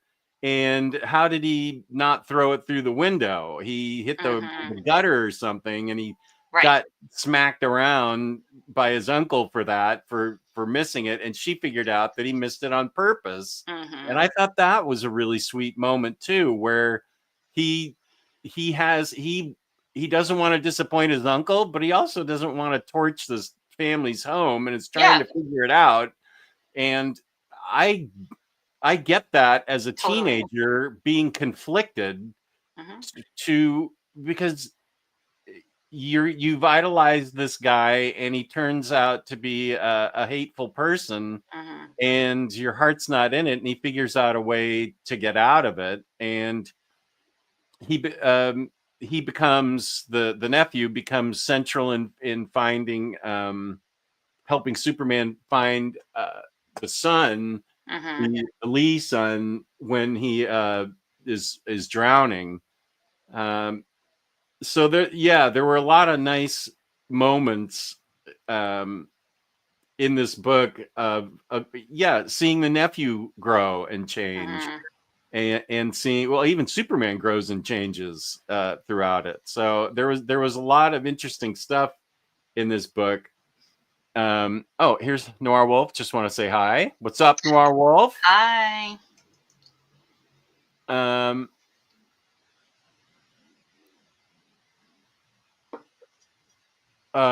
Okay. I thought we were on the same team. A heartbreaking, innocent Yeah. introduction into a world where selfishness and hate exist. Yeah. Change you grow. Beautifully said. Love the person and forget the garbage. We all have different opinions. Crazy that my grandfather's family came from Italy, was treated horribly because his skin was darker, but then he fought in World War II against a racist dictator to protect the same people who taunted him. Yeah, and you can say that about the segregated black troops. Yeah, I Yeah. understand that, Matt. There's some back material actually that Yeah. addresses that. And that's a team too, in a way, you know what I mean? Like it Oh, yeah. echoes that parallel. Yeah, Yeah. I'm just connecting actually something based on what you said. You were talking about Roberta figuring out about the aim, using the Yeah. aim, and that is clicking for me, because part of how she grows in her confidence is she has this great conversation with Lois, because Lois and Clark come to do a story on what's happened when the Klan first comes to the Lee's house, and they start up this little relationship, which is very cute. And she winds up, Lois winds up giving Roberta this pen so she can write stories. But it's making me realize, like, yeah, she showed then her investigatory skills. Like, if you're an Mm-hmm. investigatory journalist, and there is also this really neat little parallel where they're sort of like uncovering the truth, so that once the truth is known, we can talk about it and move forward. And there's this scene. Let me see. Actually, marked it when I was reading in my phone. It's a scene very early on with the uncle and the nephew. And the nephew is trying to, you know, he's like, oh, I've heard about the Fiery Cross. This is before he knows his uncle's like fully affiliated. And he said, Mm-hmm. I heard it's a group of hateful bigots. And the uncle says, that's just lies perpetuated by corrupt newspapers and textbooks. You shouldn't believe anyone but me, Chuck. And so it's this little parallel again, where it's like hiding the truth, exposing the truth. And I think there's a lot going on here as far as parallels between like the Superman Lois stuff and the stuff with the kids. It's really well done. Yeah. I enjoyed this the second time through. This is definitely a keeper, and especially um, the notes. They're not notes. The kind of essay by Yeah. Gene Yang and Back, showing the parallels and just giving everything context. It's very thoughtfully written. Yeah. So yeah, this is like a 5 out of 5. Perfect book for me. I need to take a pic, get it on my Goodreads. Goodreads is giving out half stars now. Wow. Well, you know, I moved on. I'm a I Fables know and you've moved Choreograph on. girl. So, I know. yeah, I wanted to close with this one little quote at the end, if we Yeah. can. It was the one I sent you. There's this very cute photo of Gene's dad, and it's Gene's telling this story about when his dad came to America. He couldn't really speak a ton of English, but he became friends with this guy, and the guy kind of looks like Clark. He has like very dark glasses and stuff and such. And so he's kind of closing all these thoughts in the essay, and he says, Superman is one of our nation's and the world's most enduring icons. He seems to have always been there, and he's not going away anytime soon. Ever since defending a Chinese American family in 1946, he stood for tolerance, justice, and hope. Even today, the immigrant from Krypton challenges us to follow his example more fully and more perfectly. We have to meet his challenge. After all, though our yesterdays may be different, we all share the same tomorrow. Jean Lun Yang, August 2019, which was a very good way to close. I loved that. Brought me I a lot did of joy too. this morning. I did too. We do have a cry for help from I Reaper. saw that. I can tell he's actually really serious. It's raining here and my house is leaking. Please tell me it will be okay. How do you get through hardships? I'm at the end of my rope and don't think I'm making it through this. Reaper, first of all, you have a partner, and you definitely are making it through this because you have a partner that is willing to has been willing to go through life with you and has been standing by your side. And unless something's changed and I don't know it, but you Let's need to hope make not. you need to make it through this for her and for her and or him. I can't remember, but it doesn't make a difference. For them, you need to make it through it for them, and you need to don't. I know it's hard. I get overwhelmed, and a leaking house is. I've had that before. I've had my basement. I struggled with that basement in the other house for 32 years. It was constantly leaking. I finally got most of it fixed, but every time it rains now, as much as I love that house, I'm so glad I'm out of it, because every time it rained in that house, I was like, what's the new problem with the basement? And I have to go check the basement. So, how you Jess will have a different answer, or she may have the same kind of answer regarding the hardships. I would try and break it down into doable options. It's like what I would think is okay, the roof is leaking. What can I do to fix it? And it would be, then it would go into subcategories, like you've got to call, I don't know where it's leaking, but I'm guessing maybe through the roof. You've got to make calls, even, well, I think it's a Sunday now in Australia. But you've got, first of all, do you have neighbors that can help you? Neighbors came to our rescue when in 2022, when we were just getting ready to put our house on the market. Patty left, the upper management left, was taking a shower and left the sink running while she was showering, and the sink was blocked up. Oh, God. And I walked up from the basement where I had been doing something, and all of a sudden, I look in the kitchen and there's water pouring down through two of the lights. Oh So my I gosh. go upstairs and I go, "What's happening?" And her whole floor is flooded. The flooding is, and I turn off the water. And eventually, and I start getting buckets and I'm trying to catch it. And eventually the ceiling opens up and collapses and just water. Oh my gosh. We're putting our house on the market in like 2 weeks. Oh my God. So we we had very good friends that were 2 doors up. He was a contractor. He is a contractor. And we asked him for advice and help. They immediately came down with towels and ladders and big, huge fans to dry things out. And it was an enormous help. And due to my ninja AA training, I did not get upset with Patty. This is growth on my part. Love that for you. Grow and change. Because, yeah, thank you. Because the ceiling had opened up. So they were there to help dry everything up, and everything upstairs had to be dried off too. Fortunately, there was no damage to anything upstairs because we had hardwood floors upstairs, and I was worried that things were going to start dripping down through the kitchen floor to where all my comics were.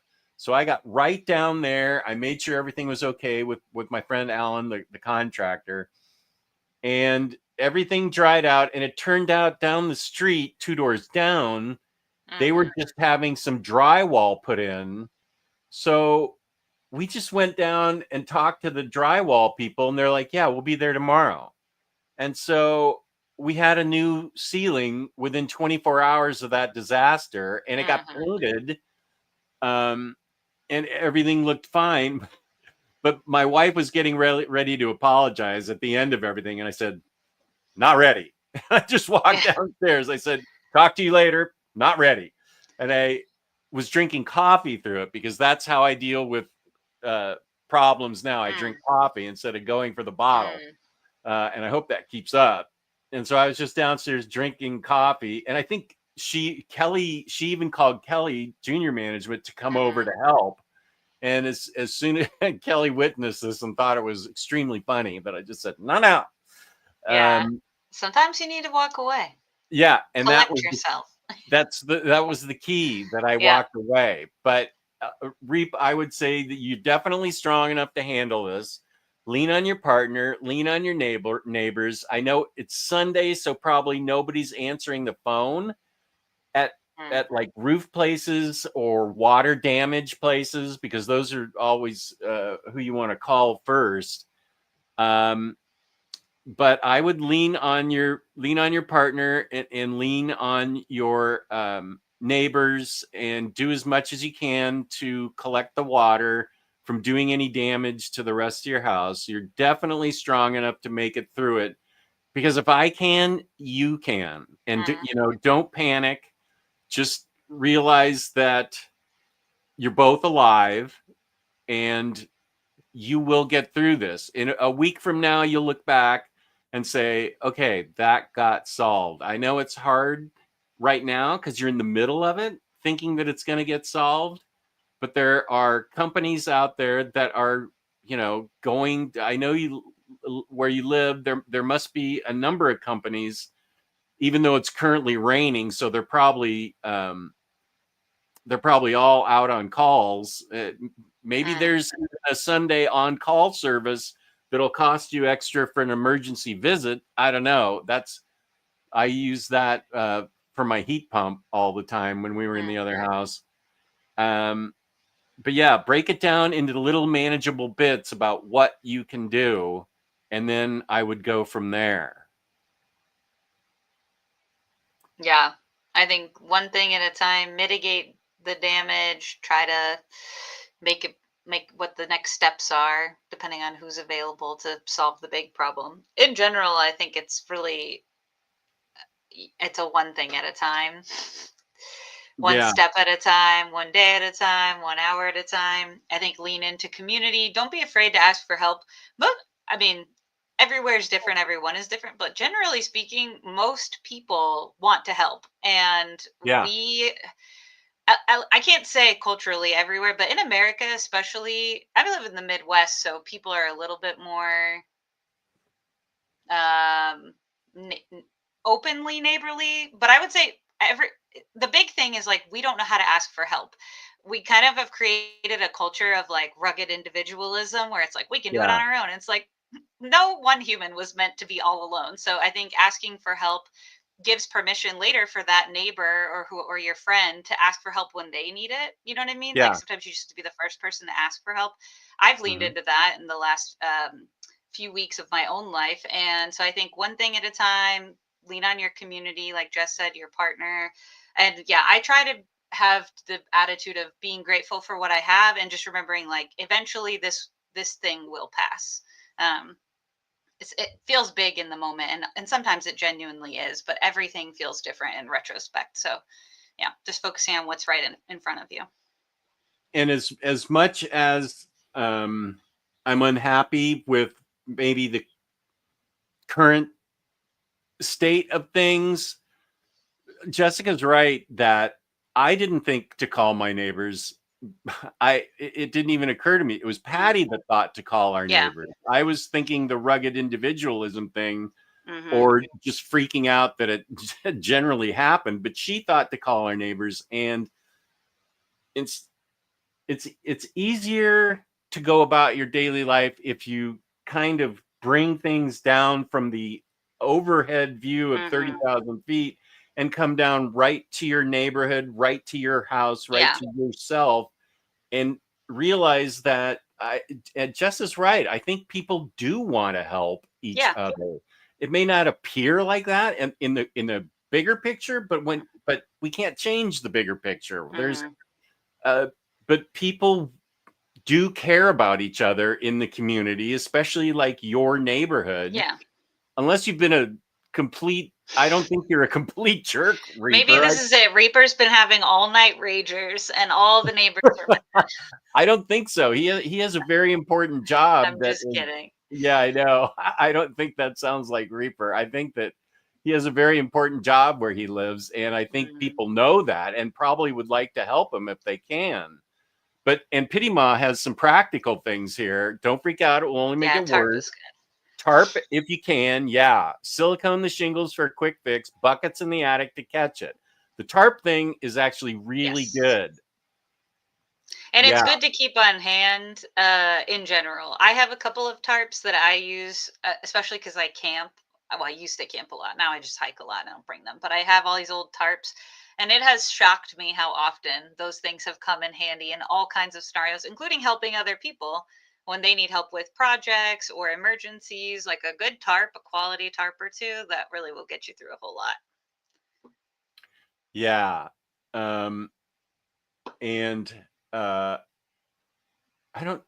We used to have a lot of tarps too, but I don't think those might have been part of upper management's throw out philosophy where we were chucking things. but we're also renting. So if Yeah. the roof leaks, then my first call is to the landlord, and I'm like, you deal with us, help now. So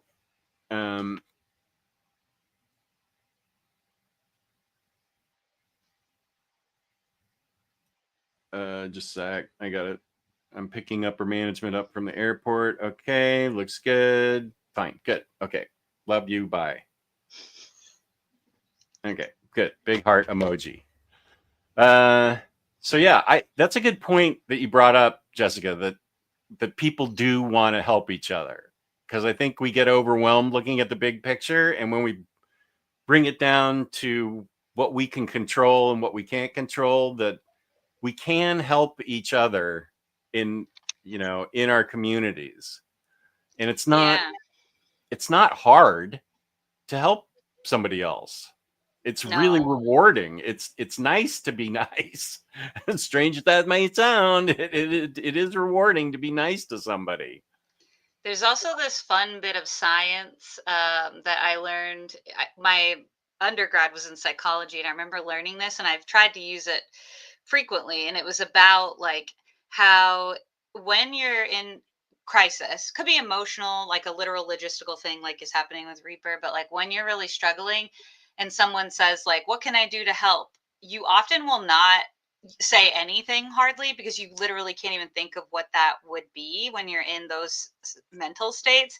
Mhm. So when you're offering help, once you learn whatever the situation is, even naming 2 or 3 examples of what you can do and then adding, or anything else, you just let me know. Just those few examples will help the other person like be more likely to take you up on the help that you're offering, and vice versa. If you do have like I'm having a little bit of a financial issue going on right now in my own life, and I know that bit of science, and so I thought about it, took some time when I wasn't like in a stress crisis mode dealing with what was going on, and I said like, what are the ways people could help me in this time? And so I had those prepared, and it felt really weird to do this, but this is actual like psych science. Is like, I said, here's what's kind of going on. I wanted to let you know, if you want to help, these are ways that I'm thinking. For example, I mentioned like inviting me over for dinner, things that wouldn't cost the other person anything. It would save me money, and it would get me out of the house and out of like the negative mental space that has kind of creeped in lately.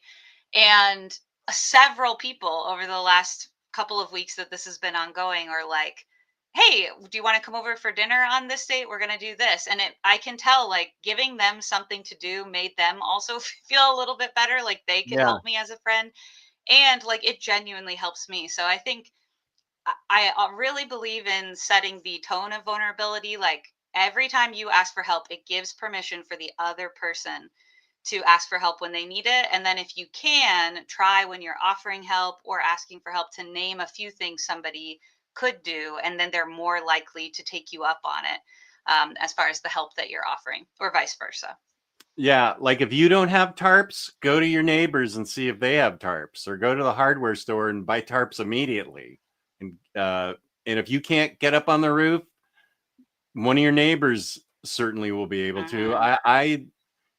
I couldn't get up on the roof of our house, no way. But one of my neighbors always could, if I needed help. Um, but yeah, tarp it. Tarp it. Yeah. Did we help you at all, Reap? Are you still there? That was a while ago. That was like half an hour ago. The whole place is flooded now. It's we're appearing on a TV floating on some water somewhere in the distance, You're not helping. in the void.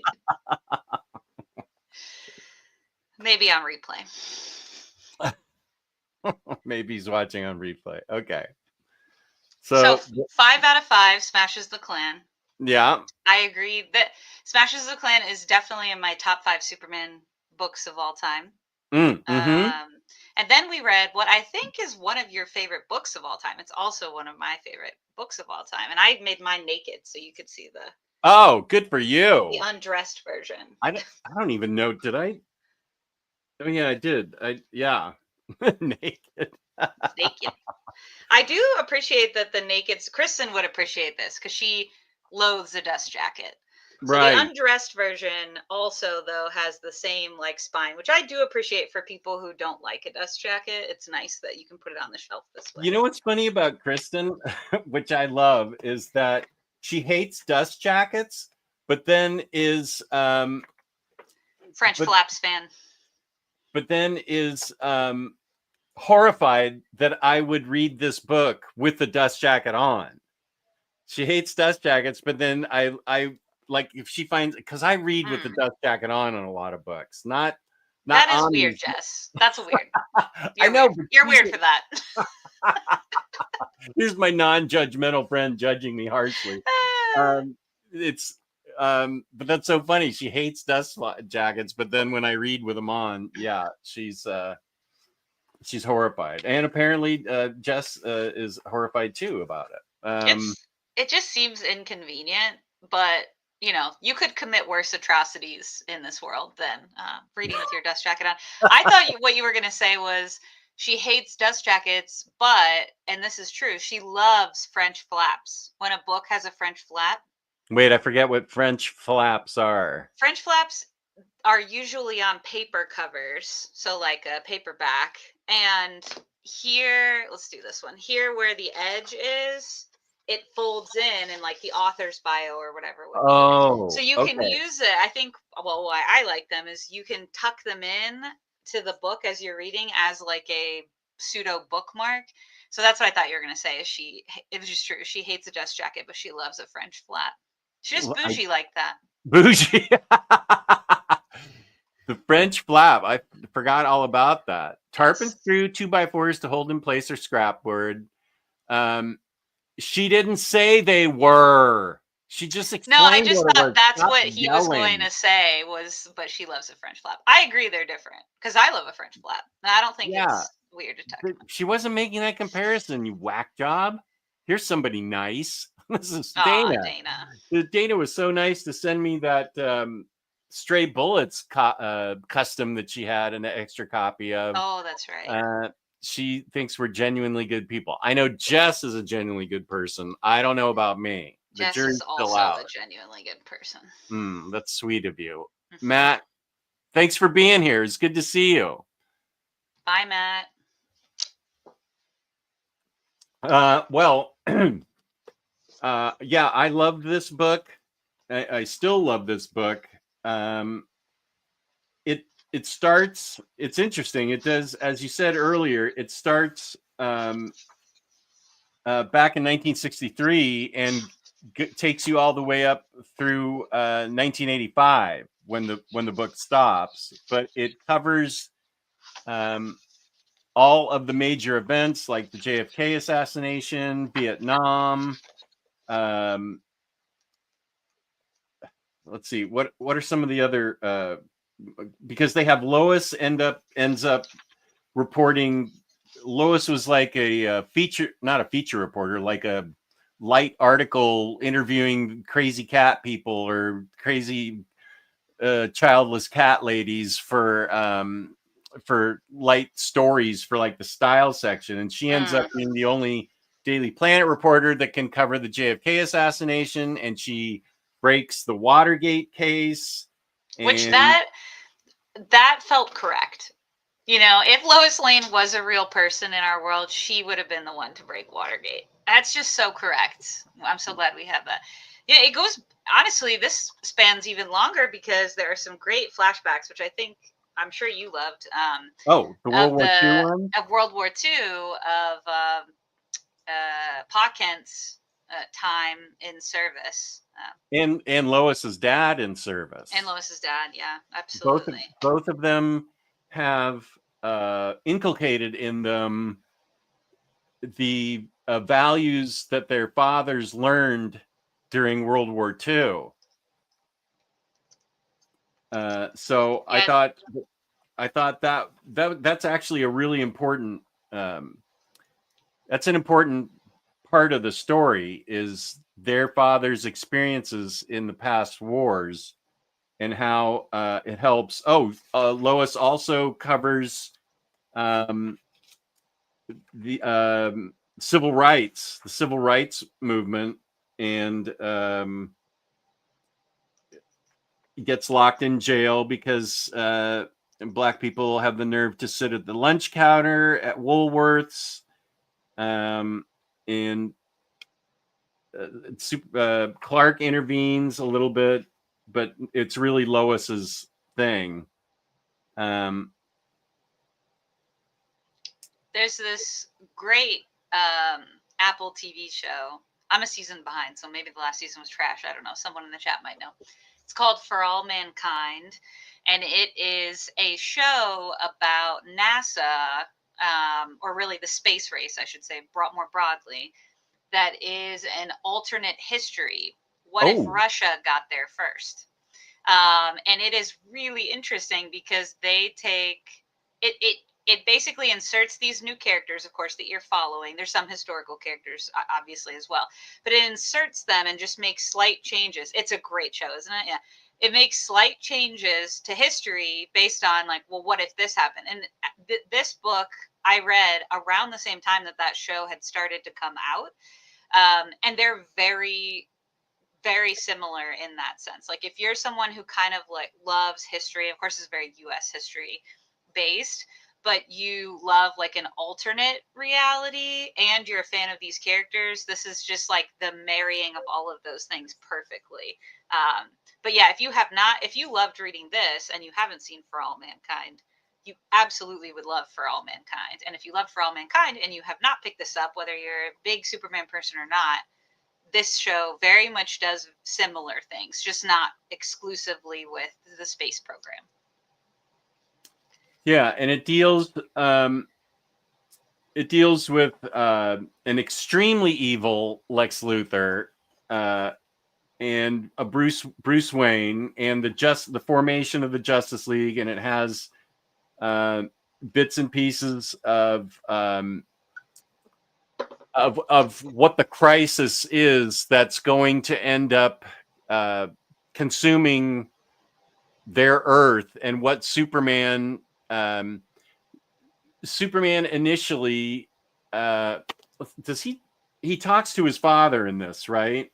And that's how his father is saying, like the projection, he talks to his father, who said, you're not using all of your powers, because he also has super intelligence, and he hasn't been using them. So Superman sets out to help wipe away all disease, and it definitely has. I mean, there's actions have consequences here. This book is full of consequences for the heroes. No hero is safe. As a matter of fact, no hero is safe. Yeah. And but I found the ending just moved me to tears. I thought it was so beautiful. And that is really what made me love this book so much, was that everything else in it was like relatable from a regular person standpoint, from like just a human standpoint. Even though there's all these superheroes, there's a crisis coming that will consume this Earth, and what's Superman going to do about it? What can he do about it? And with the help of, sort of the help of Brainiac, who comes to destroy them, he alerts, and there's also the guy who Clark meets regularly for the glass of milk in the bar, who Seagull's bar. Yeah. Who tells him that he's unleashed accidentally released a terrible, what would we call it? A terrible danger to all universes. And he visits every once in a while. I've seen the lights go out on world after world, trillions of death, and as punishment for unleashing such destruction, I make myself watch. And so, yeah, here he is in the bar with this guy, and I am a Michael Allred fan, and so I'm predisposed to liking this art. And I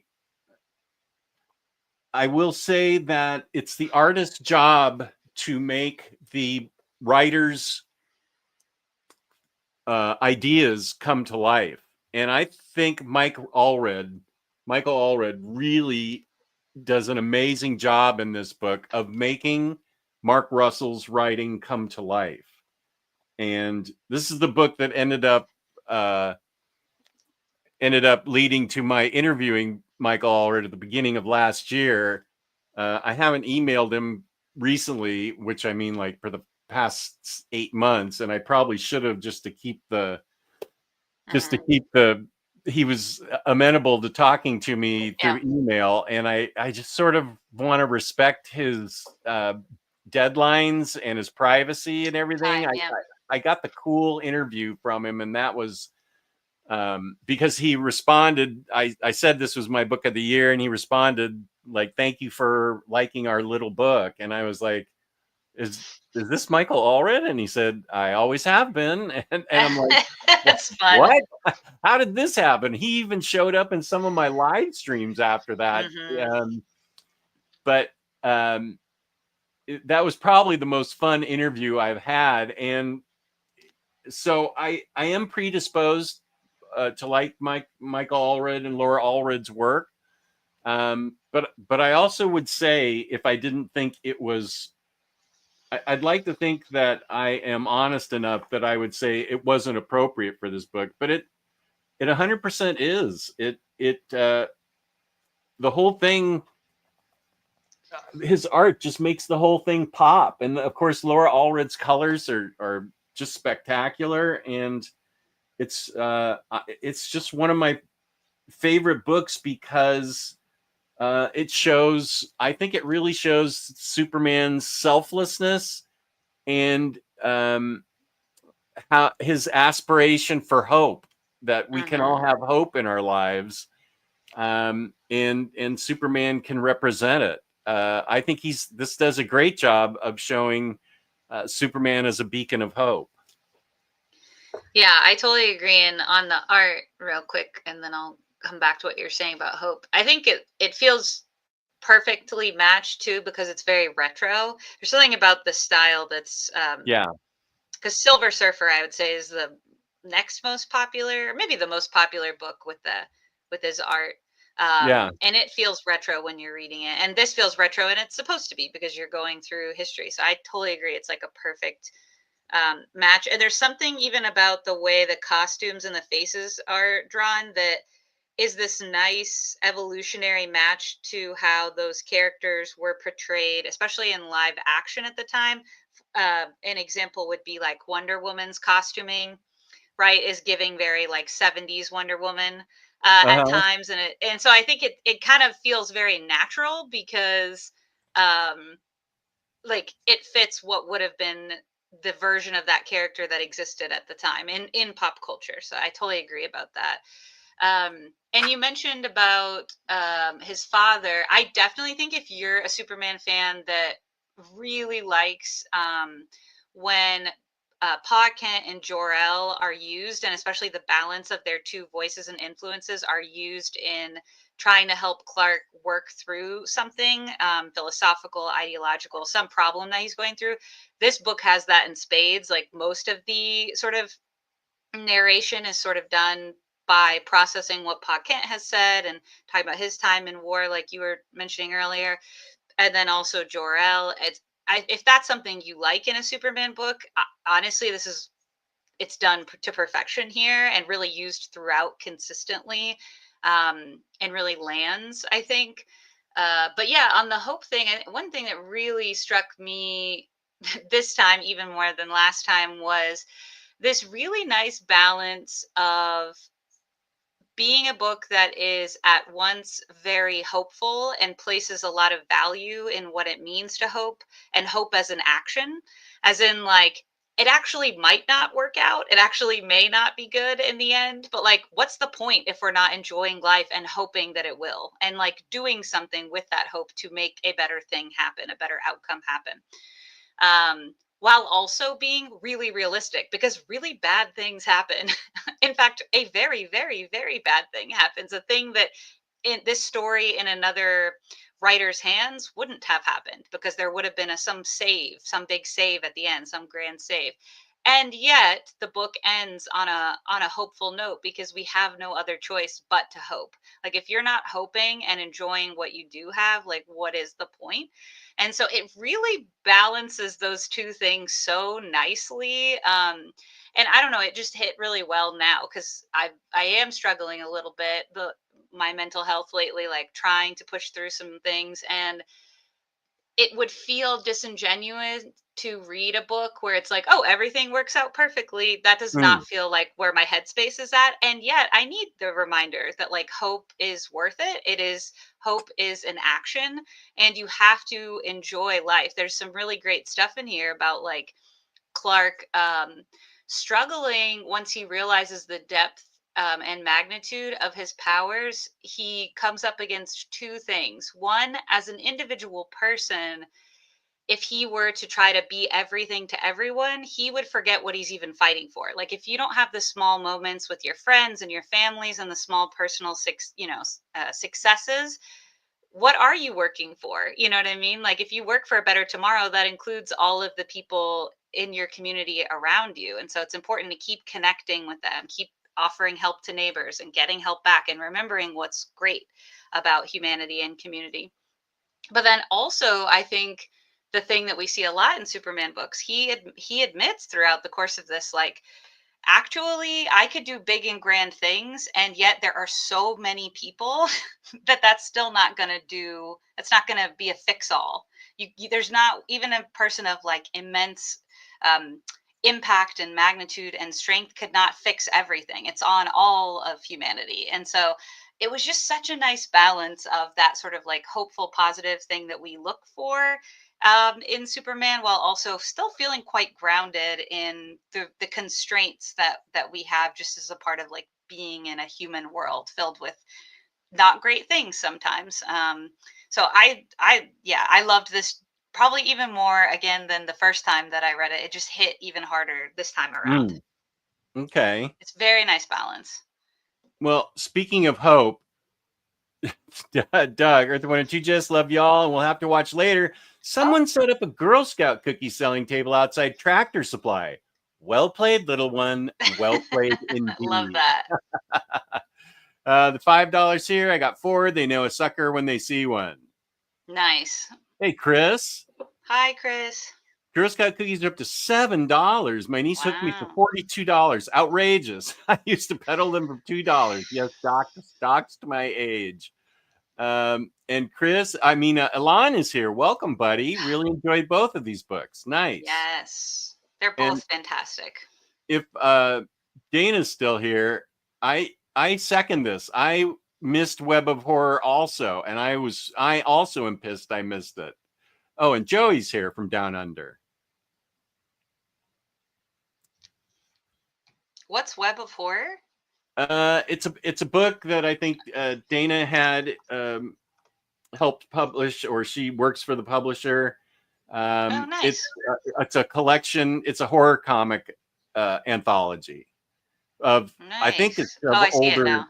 older comics. Yeah. Yeah, that's what it looks like. Cool. It's awesome. Oh, how was dinner, Ellen?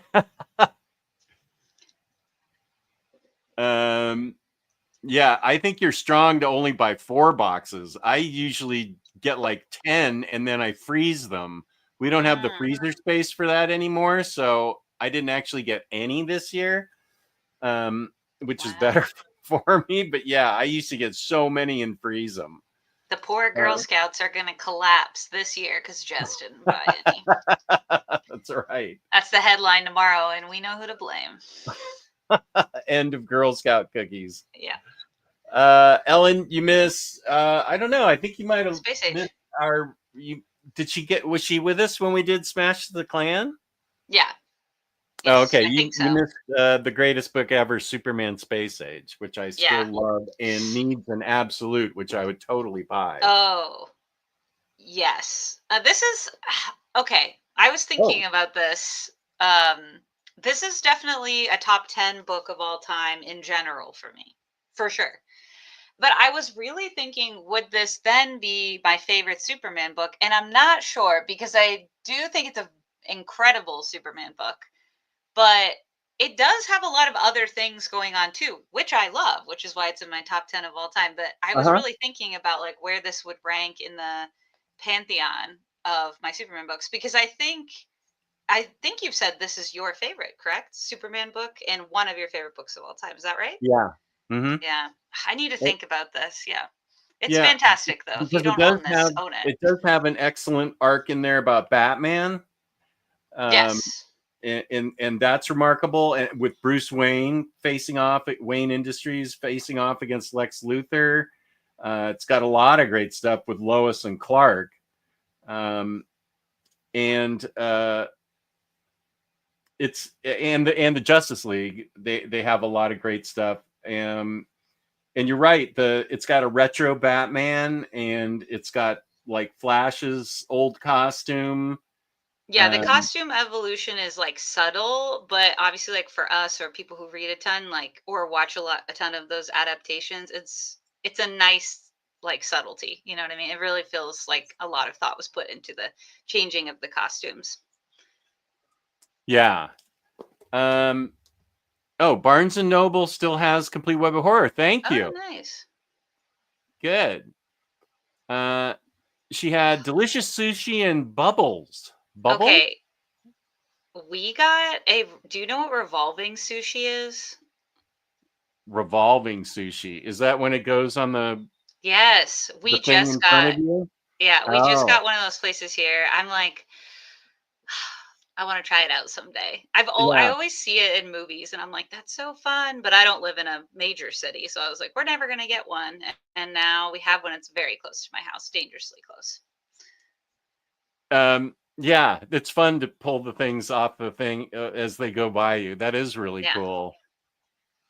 Web of Horror. I was the editor and packager. Fantagraphics said they'd like to do a Nice. second printing, and I'm hoping these ludicrous tariffs don't change that.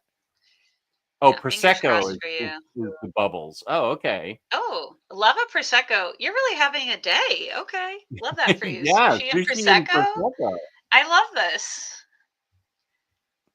Yeah, I'll have to Um, check out the Web of Horror. I wrote it down. I'll give it yeah, that's good. It's still at Barnes and Noble. Yeah, it's awesome. I haven't read it yet. I know Batman Dark Age issues 2 and 3 are still at my LCS, and I'm going to try and get there next week because I have a big chunk of stuff that's there, and I know issues 2 and 3 are there because I wanted to read them before they got collected. So I haven't read it yet, although I guess I could on the DC app. I have not. I'm not a huge it I'm not the biggest Batman fan. I'm not like anti-Batman, and I love the adaptations. And I certainly have read several of like solo books, but it has to be really exceptional for me to be like, oh yeah, I definitely want to read this. Just not as big of a fan. I Mm-hmm. did read though for old reader, new reader with Wonder Maddie. I was wondering if you had read what was the name of it? It was a Damian Wayne book we read. I was like, has Jess read this? Because this is right up his alley. But Oh, it's it I saw what that was. I just ordered it. I okay, haven't good. read it yet. You'll love it. You're gonna really love the art. I was thinking about you when I was reading it. What was it? I wanted to Was remember it for called people. Robin or something? No. It's a Damien book, right? Yeah, you said that. I think I saw that. I think that Yes. popped up, and I saw what she was Oh, doing. Boy Wonder. Boy Wonder. Okay. Yeah. I think you're really gonna like it. Awesome. That's great. Oh, here's something finally Harvey likes. Okay. Prosecco. Yay. Prosecco and French flaps and sushi. EARTH-2, Jess. Should I get the DC Finest Doom Patrol, or would it be better to wait for the Omni reprint? The Omni is getting reprinted, and I feel like it's this year. Have you read any of it before? It's easily the coolest Silver Age book that DC put out. It's really it's my favorite. I did a review of it. Maybe you should watch the review. I'm sure James can find it. When it first came out, I did an overview and review of it. It's the wildest, best, most interesting Silver Age book that DC put out. I'm surprised DC at that point let such a comic out, because it I don't know who it appealed to besides me as a kid and an adult, but it must have appealed to a lot of people, because it went for, and it's been Grant Morrison and so I mean, it's had John Byrne, I think, did a Doom Patrol. Grant Morrison did a Doom Patrol. Gerard Way did a Doom Patrol. I think it's great. So, you might, but I hesitate to just give you a blind recommendation. But it sounds like you want to get one or the other. I will go ahead and say, Chris, that you should wait for the Omni. Is what I would recommend. Oh, look at him flexing. I was killing at least a bottle per day on the Amalfi Coast. Ooh.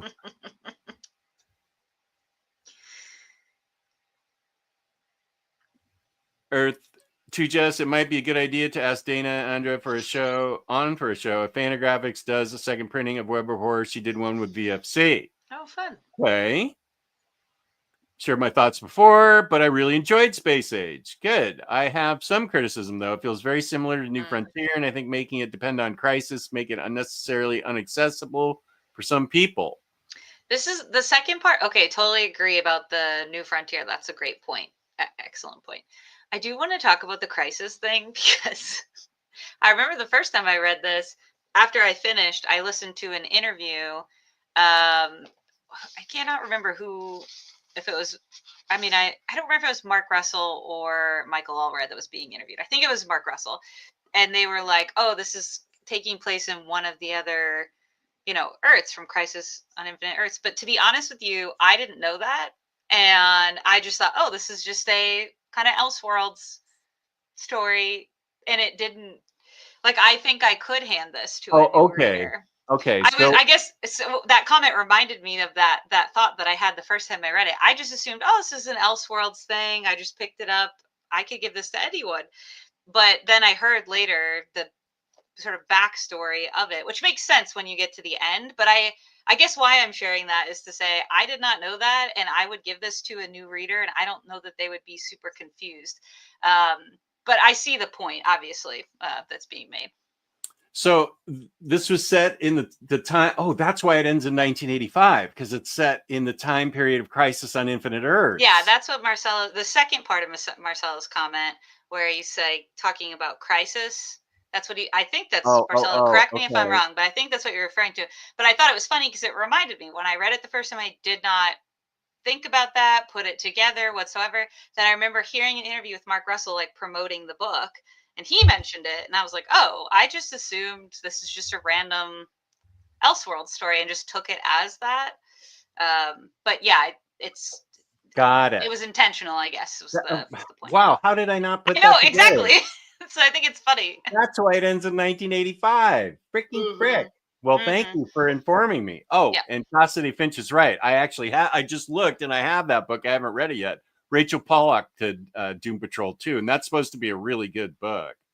Oh, and thank you, James. Here's my overview, and I have a lot of commentary in there about it. Oh, nice. That is probably one of my earlier videos. Okay, so you've read the first 4 or 5 issues of Doom Patrol. If you like them, then I would say the omnibus is for you, because it's the same stuff all the way through. It's really cool, and I know I need to watch that show too. Oh, I forgot. I totally forgot about that show. I remember liking the first season a lot. Thought it was unique. Yeah. I love Brendan Fraser, though. Yeah. Who doesn't? And that's cool. And I like that whatever James Bond that guy is the professor in the wheelchair. What's his name? Yeah. Timothy Dalton. Oh, good for me. I pulled something. Good. Yay. Yeah, just like I liked that Pierce Brosnan was Dr. Fate, but I still didn't see Black Adam, but I want to see it just to see Pierce Brosnan as Dr. Fate. He's got an epic beard in it. That's fun. I didn't see that movie either. Yeah. You and Dom convinced me to buy Doom Patrol DC Finest. Oh, good. Yeah, I think you're going to dig it. Okay, good. I got the Doom Patrol Omni based on Jess's recommendation. It's been 4 or 5 years and still haven't read it, though. Well, I'm glad that you got it, I guess. I have had books like that, too. No, don't start on me, Cycle. Stranger Things. TikTok. Oh, next to Maginot. Doom Patrol is incredible, and the Omni is an absolute steal from the amount of content. I would strongly recommend holding off for the Omni. Good, Nice. good. That's great. Yeah, I think you'll really dig it, Dana. Those DC Finest books are just pouring out of DC, and I love it. I am here for a lot of them. Well, we didn't hear back from Reaper, so maybe he's knocking on doors for help, hopefully. He's in a sailboat somewhere. No, I hope he's gotten some help. How are you making jokes about this? The guy was actually that is how I cope with the worst things in life is dark humor. Okay, I get it. Frequently. No, I hope he's figured it out. I would assume this means he's taking action in some way, which I hope is paying off. Actually, humor is the way I deal with crises too, so I get it. Oh yeah. I have to remember too, when I meet new people or new people are around in a conversation where a very dark thing comes up, I'm like, Jessica, not everyone knows this is your thing and they're gonna think you're serious. I have to consciously remind myself of that. But yeah, I hope they figured it out. Also, I wanted to ask you one movie thing too. I haven't not seen just it Paddington and Peru. No, but I've been watching a lot more movies in the last few days. Especially my friend lent me her Criterion Channel login. So they had a lot of fun stuff on there, including I finally watched for the first time, and I'm like, has Jess seen this? Serial Mom, John Waters' Serial Mom, starring Kathleen Turner. Oh no, I know about it though. Was it good? Oh my god. Yeah, my face hurt at the end of this 90 some odd minute movie because I was laughing, smiling, and dropping my jaw so much throughout. I highly recommend it. It was truly one of the most fun movie viewing experiences I've had in a while. I watched with one other friend and we were both just dying. Yeah, it's great. That's awesome. Okay, now that I will write down. Yeah, I think you would really, really enjoy it. It was super fun. I loved it. It also makes me want to try more John Waters stuff because I saw Crybaby, I think in high school, and I was just not a fan. Of course, that was a really long time ago. Might have been college, but it was a long time ago regardless. I'm like, should I give that movie another try? Because I do like the 88 Hairspray, which is also John Waters. But that's really all I've seen. Yeah, that's the only one I've seen is the 88 Hairspray. Then I know there was a musical and then wait, was there a remake and then a musical? I know John Travolta was in the remake. And then there was a musical Hairspray. Yeah, Hairspray had been on stage for a long time before the newer. It's not really new because I think it came out while I was in college. The movie with John Travolta, that one. Oh, Shaggy's in it? Okay. Yeah. Interesting. Ricky Lake and Matthew Lillard are the children. And I think it's Matthew Lillard. Dana, correct me if I'm wrong if you know this, but I'm pretty sure it was Matthew Lillard's first ever role. And at one point he has this cute little ponytail. It was all kinds of things were going on in that movie. It was a blast. I loved it. Hairspray wishes it was Crybaby. I need to try Crybaby again to determine if I align with this opinion. I remember enjoying that original Hairspray though as well. I read those Silver Age X-Men Omnis a couple years ago, and the Arnold Drake written stories are some of the best. So it makes me want to read early Doom Patrol. Yeah. I love Doom Patrol. I want to watch the Paddington movie so bad. I have a plushie of him, but I've never watched the movies. Yeah, Paddington 2 deserves all the stars people give it. And flowers that people give it. I love that movie. It's just so charming. And honestly, okay, so like the new Lion King movies that are coming out or have come out that are like live action, but they're CGI. You know what I'm saying? So they're not like animated, they're like CGI animals. Yeah. They really weird me out. Like that kind of stuff is never appealing to me. And Paddington worked from the very beginning. Like he is a CGI creature, but you also love him. Like he didn't weird me out, I guess is what I'm saying. Whereas like other stuff that kind of is animated in that way, I find not only not charming, but kind of off putting. But he is so charming. They are such charming movies. Delightful. Yeah. Serial Mom was indeed Lillard's first movie. He only made a video before that. Should we take bets? We'll just watch Paddington Approved by next Saturday. Now, this is a movie I can take upper management to, and I'm sure she would love it if I actually took her to a movie. So it's possible. Now, I do have a couple of doctor appointments this week, so I would have to fit it in, but I don't know. That you could take bets on that next Saturday. What is next Saturday? I think the real question is if and when Jess goes to see Paddington in Peru this week, will he have beforehand gone back to finally watch the original Paddington movie? And I think the answer is no. I will probably see Paddington in Peru before I see the first one, but I don't have any problem seeing the first one. You think I should see the first one before Paddington in Peru? Of course. Yes. I mean, if it were up to me, tonight you would watch Paddington, tomorrow you'd watch Paddington 2, and then Monday you would it's a holiday. Take your wife on President's Day to see Paddington in Peru. I can think of no better way to celebrate. Not at all. I'm sure I could get, upper and junior management will be here tomorrow. I could get them to watch Paddington the first with me in preparation for Paddington in Peru. They'd probably love me for suggesting that. Junior and I just finished watching Brooklyn Nine-Nine, and that is now my all-time favorite television show. She kept a record. Yeah, she kept a record of how many times we had to pause because I was laughing so hard. I'd miss the next minute worth of jokes, and there's a joke all the same. I mean, every time they open their mouths, it's a joke. So she thinks we paused. She kept a tally. We paused 700 times between seasons 1 through 8. I know, just that's 100 times per season. Yeah, it's like 10 times an episode. It was so good. It's a great show. Yeah.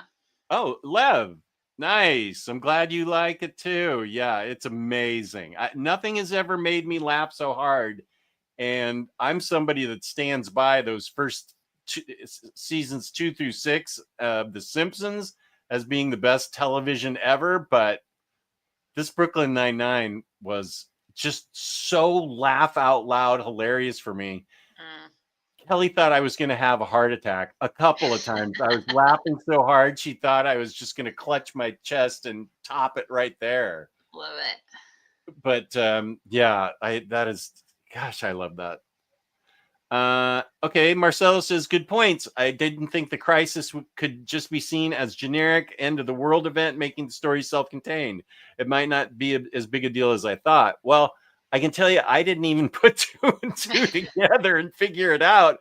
I thought it was arbitrary that it ended in 1985, and now it turns out that I completely missed the whole thing, that it was set in the Crisis universe. So wow, I don't know how I didn't put that together, but I enjoyed it without knowing that. So yeah, and it'll add to your next reading experience knowing that. So well, layers. Yeah, I should reread Crisis on Infinite Earths and then read Superman Space Age, because I haven't read Crisis on Infinite Earths in 10 years at Yeah. least. I reread it when the CW did their version of that, just to remember some of how that Oh, original. And yeah, I wanted to see that's that. been a That's like a while though. 5-part crossover thing with Batwoman and some other There's shows. and there's an excellent Smallville moment that It I think you crosses should over with watch. Smallville too? Or, It's like a homage, I'll say, but oh. a very big one, not like a little wink and nod. It's like a whole moment. And I just want to say you should watch all 10 seasons of Smallville before you watch this.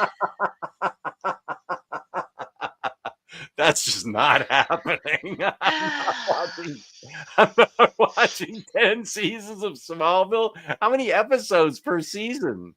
Like a little over 20, probably. Oh my god. Yeah. I don't know if you underestimate me or overestimate. I think you're overestimating me at this point to think I'm going to sit through 10 seasons of Smallville. I'll settle for the Daily Planet years if that has to be the compromise 6 that's through made. 10? Okay.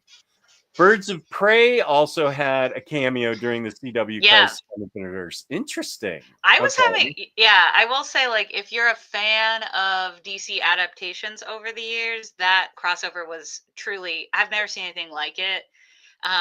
It can be watched without having watched any of that if you just were watching the current CW stuff. And I know this because I watched with a person who never watched anything prior to like Arrow kicking things off. Yeah. And I was like screaming at the TV during times, and she was like, "What the heck is wrong with you?" And I'm like, "You don't understand. You What don't were understand." you Oh, what were you screaming? I can't tell you because Oh. it'll spoil. But the thing they do with Smallville, I was like, I screamed, I cried, and it just went over her head. She was like, "That was cool, I guess." Like, Burt what? Ward was in it? Oh yeah, In the crossover? Was Adam West in it? no. Just Burt Ward? That's so boss. I I just saw. Are you familiar with the channel Funny or Die? Yeah, Maddie loves that channel. Yeah, they just had a thing that I saw. I don't know how old it is. Well, obviously it's older because Adam West has passed away, but he was coming out of the Batcave as Bruce Wayne with a garage sale, a yard sale. He was pretending to be Bruce Wayne. Yes, that was the club where I defeated Riddler 25 episodes ago. And he's like, and the guy says, "How much is it?" $1,000. I'll give you 20. I'll take it. And so all he wants is enough money to eat an Arby's sandwich, and it's really funny. I love it. I love how he leaned into making fun of himself so much. I think that's the key to life is like you have to learn to make fun of yourself. You Oh. just have to have confidence, but make fun of yourself. Having humility is a part of actual confidence. Yeah, you just saw Velvet Crush Jess making fun of himself. Yes. Oh, yeah. So, I've got it. Jess, you can't be watching all of this Smallville. You only have 40 years or so left. 40 might be a little too much, seeing what I've seen. You got to prioritize. I know. I'm going to watch Ignora for sure. Ignora and Paddington in Peru, or movie 1, or what something. I'm sure Paddington 2, Paddington in Peru. That's the new Godfather parts 1 through 3. Parts 1 through 3? Don't compare anything to Godfather Part 3, or I'm not watching it. No, I know. I will say Paddington and Peru does not dip in quality to the same degree at all, even close to Holy Godfather guacamole. I know. What a thing to say. Harvey, you'll be happy to know that I'm going to do a weekly what I read, or maybe, I don't know, what are we, halfway through the month? More than halfway. And some of your books I read. That's right. I read some of Harvey's books. and I'll be Nice. reporting on them. I can't decide if I'm going to do a monthly reading or a weekly reading. People seem to really want me to do weekly, and I was going to, and until that crisis in infinite brains happened in my Yeah. migraine. Okay, though, I need to get the house cleaned up because upper management is coming back, so I need to get all the stripper glitter and whiskey bottles and stuff. No, I just lost everybody there. They're not going to believe that. All the stripper glitter and whipped cream cans. I don't know. Whatever. From your Anora viewing party. My Nora viewing party. Yeah, exactly. So we will Jess and I will be talking about what we're going to read next for next month. And thank you to everybody that was watching. Yeah, you can see me on Omnidog's. I'm in Omnidog's Fault Discord. You got to consider the doing videos on the to read list will cut into time actually reading the to read list. It's okay. True. Thank you, Kenny. Thank you, Munin. Thank you, always, everybody, for being here. Yes. Really appreciate everybody being here. Wait, what's next? Imagine not saying. I recently rewatched Female Trouble for the first time in many years. Truly superb and one of the great and most blistering satires about the American soul versus its condition. Wow, a lot's happening there. Oh yeah, Munin, I'm glad we touched base. I understand. Yeah, I'm happy to keep talking to you regarding what you're going through. Sure, I completely understand.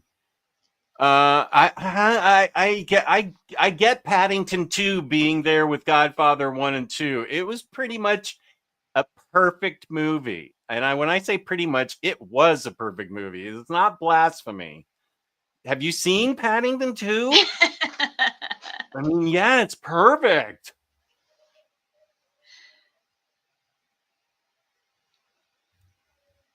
Dude, I'm not Diddy. Thank you, Jewish Dragons. Thank you, DH. Thank you, Belgian Ellen.